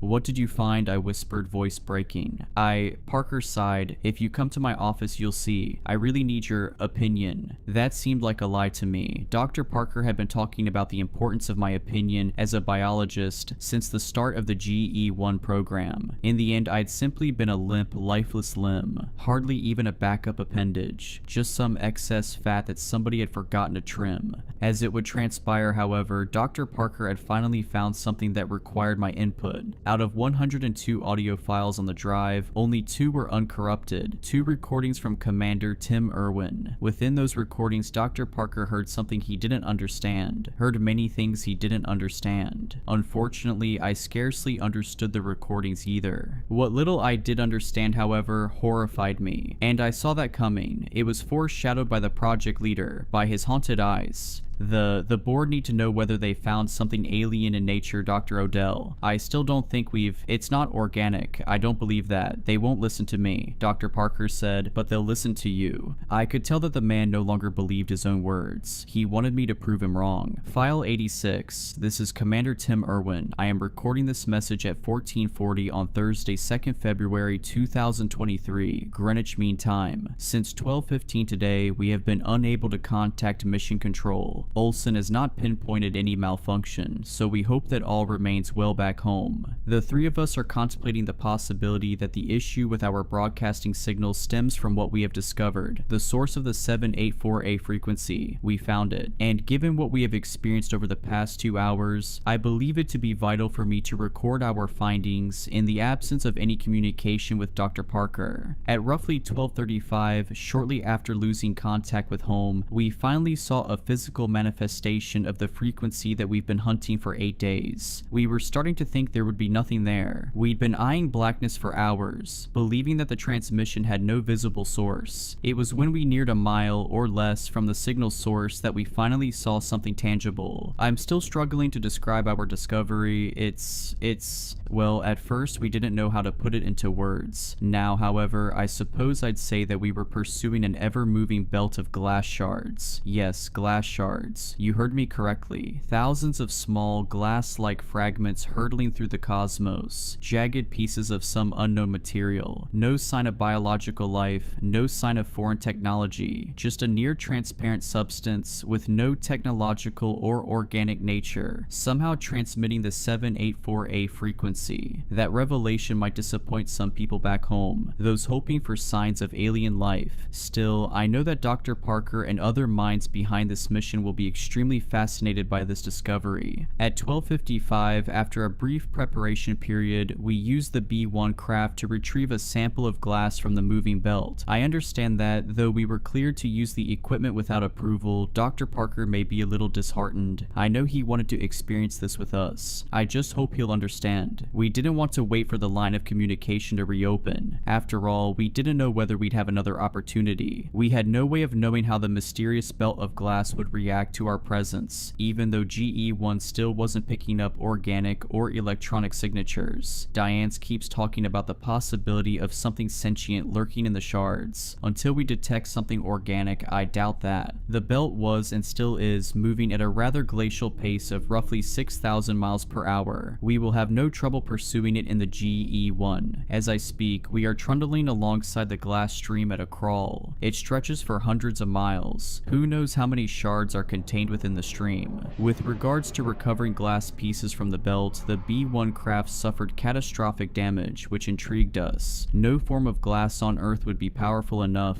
even at such a speed, to tear through the B1's reinforced hull. That only confirmed what we already knew. This isn't glass, it isn't anything we understand. Upon realizing that, we knew we had to retrieve a sample. Regardless of the damage to B1, the small craft only managed to collect a meager handful of passing shards, but that was enough. We didn't want to push our luck, so we brought it back within a matter of minutes. I'll send over the data logs as soon as the communication is fixed. You'll see what I mean. The miniature vessel was almost obliterated by the belt, and we didn't want to lose an opportunity to claim at least something. At 13:20, Dr. Gianna Dianis examined the 7 shards recovered by the B1 craft in her laboratory. She instructed Olsen and I to wear protective gear before joining her, as she had no idea exactly what we'd found. We giddily watched Diane's conduct her tests. She was giddy too, in all honesty, though she attempted to maintain a professional composure. We're aware, whatever we've retrieved, that it is unlike anything humanity has seen before. Dr. Diane's confirmed around 1420 what we'd seen in GE1's data. The shards do not contain organic matter. Each piece is composed of a raw material not present on Earth or any other planet we've ever explored. Shortly before I started this recording, however, Olsen became a little jittery. He told Diane and me that he saw one of the shards shards enlarge, or at least move in some form. It was likely a trick of the lighting, of course. Diane's took him seriously, but she found no evidence of any change in the material. I suggested that moving forwards we set up cameras to record the laboratory. Diane's and Olsen agreed. That'll ensure we don't miss anything. I'll send everything to Mission Control as soon as Olsen has figured out how to fix the transmitter, though he assures me that it remains unbroken. Bizarre. Anyway, interference from the 784A frequency seems to be the most likely explanation, but we're still unsure. I will continue to log daily updates. For now, the three of us need to get some rest. It's been a historic day, but we're shattered. None of us have slept in over a day. This is Commander Tim Irwin, audio file 86, terminating recording at 1450. I need you to brace yourself, Dr. Parker said. I snapped back into reality, having been fully immersed in the wonder of the crew's discovery, much like Commander Irwin. I'd almost forgotten the gravity of the situation, forgotten the terror that NASA had found at the bottom of the Pacific Ocean. Brace myself for what? The next audio file? I asked. Dr. Parker nodded. We just listened to 86. The only other uncorrupted recording is 99. So, we're missing 12 files in between those, I asked. Yes, he answered, and 3 files after 99. The board doesn't care about the first 85 audio files, the ones before we lost contact with GE-1, meaningless updates that would likely mirror whatever Commander Irwin was telling Mission Control on a daily basis. But the audio recordings from 86 to 102 detail whatever happened after the vessel went dark. Those are, perhaps, the most valuable pieces of data this organization currently possesses.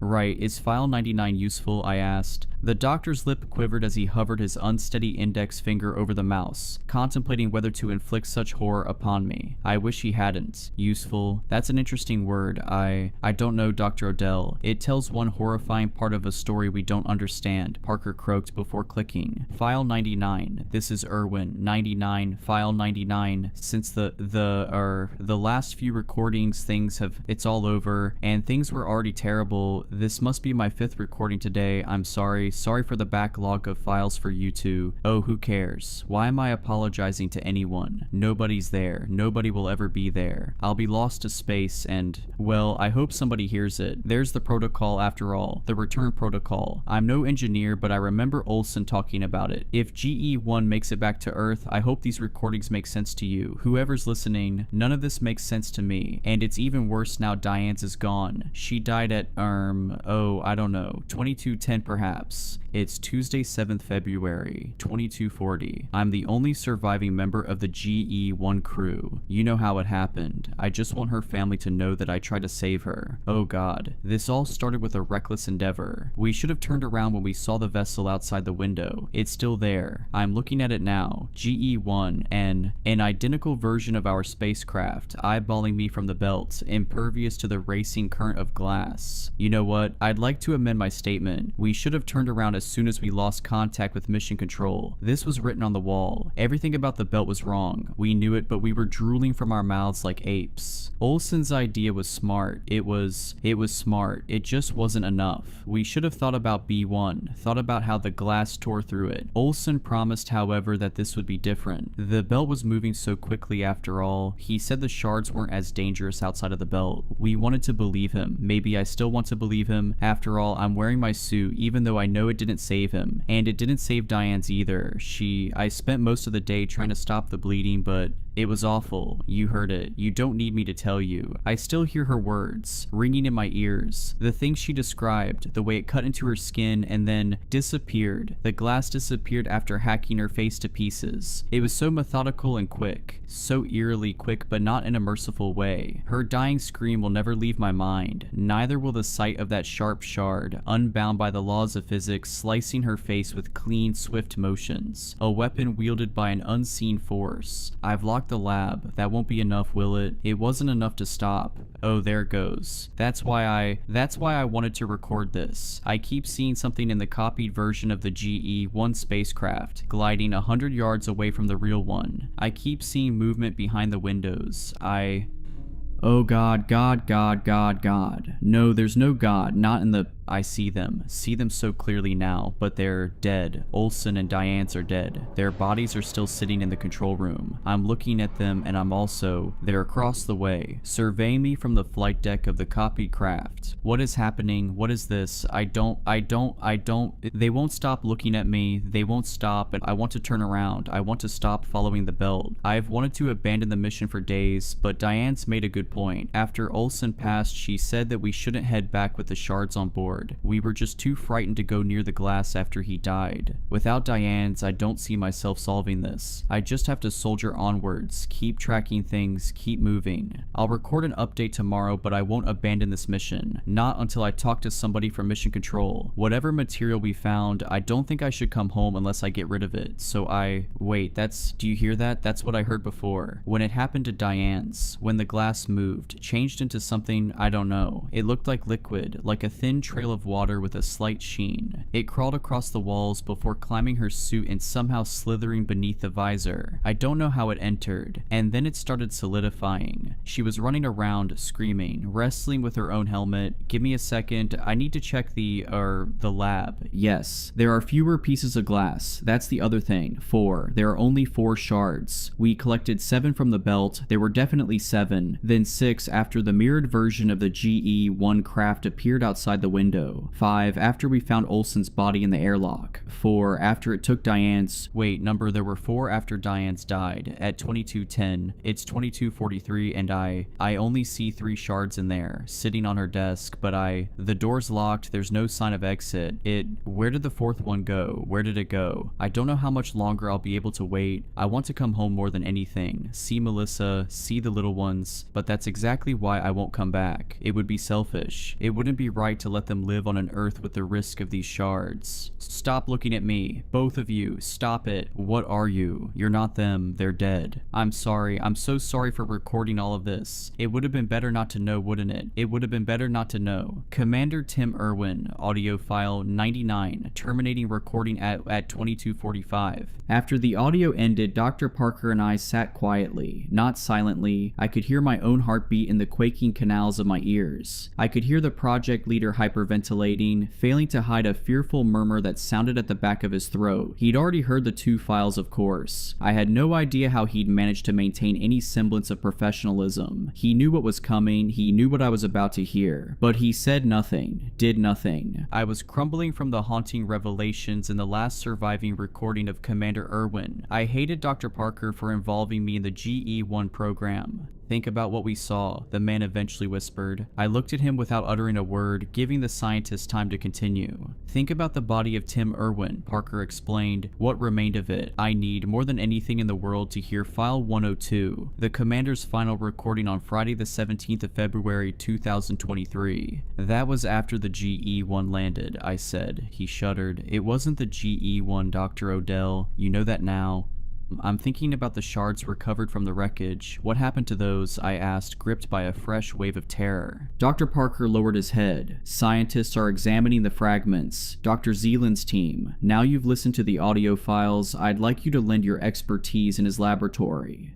Right, well, I've remembered something else, I said. The video footage from the dive. Do you remember seeing the glass in GE-1's laboratory? I've hardly thought of anything else, he replied. Commander Irwin said in the final uncorrupted recording that only 3 shards remained, but there were more than 3 shards in that water. I quivered. Parker frowned. I don't know what to say to that, Earl. The shards could have shattered during the crash, split into numerous smaller fragments. I didn't believe that, not from the description the commander had given. These were sturdy, unnatural things which could change shape and state, not things that would shatter. Anyway, Dr. Odell, the scientist muttered, clearing his throat. Before we go to Zeeland's lab, I'd like to ask for your opinion. GE-1 found no evidence of organic matter in the belt. Dr. Gianna Dianes found no evidence of organic matter in the shard samples. Given the commander's description in File 99, however, do you think that the ship's data log may have been wrong? Do you think Dr. Dianes may have been wrong? I sighed. There isn't enough evidence for me to give a definite answer to that question, Dr. Parker, not until I see the shards for myself. I regretted saying that I didn't want to see the shards. I wanted to run away, wash my hands of the whole thing. File 99 had filled me with a bottomless dread that I didn't realize the human body could experience. It haunted me. The thought of an unfeeling thing stealing one's form and then shredding that same person to pieces. The commander was right. It would be the worst thing imaginable for the substance to make its way back to Earth. But it was all over when the glass mimicked the spacecraft. The shards have already been here for a year. You're too late, Dr. Zealand said. That line snapped my mind into action. I had zoned out of the earlier conversation with the scientist, still trying desperately to process the horror of the past few days. It was nearly impossible to process something far beyond our world, something the human mind has not evolved to process. Dr. Parker scoffed.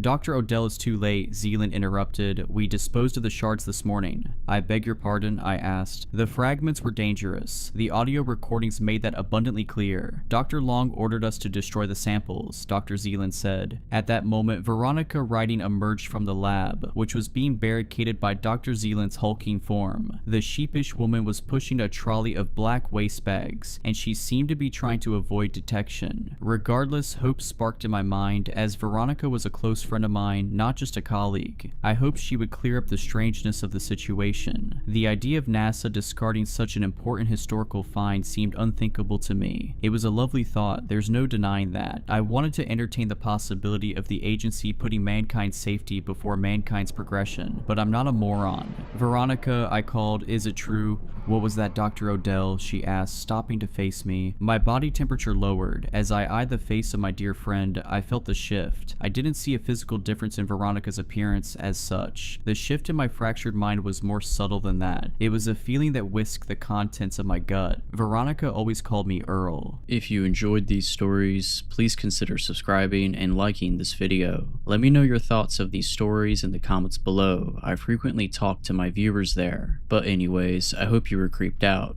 Just kidding. Stay safe.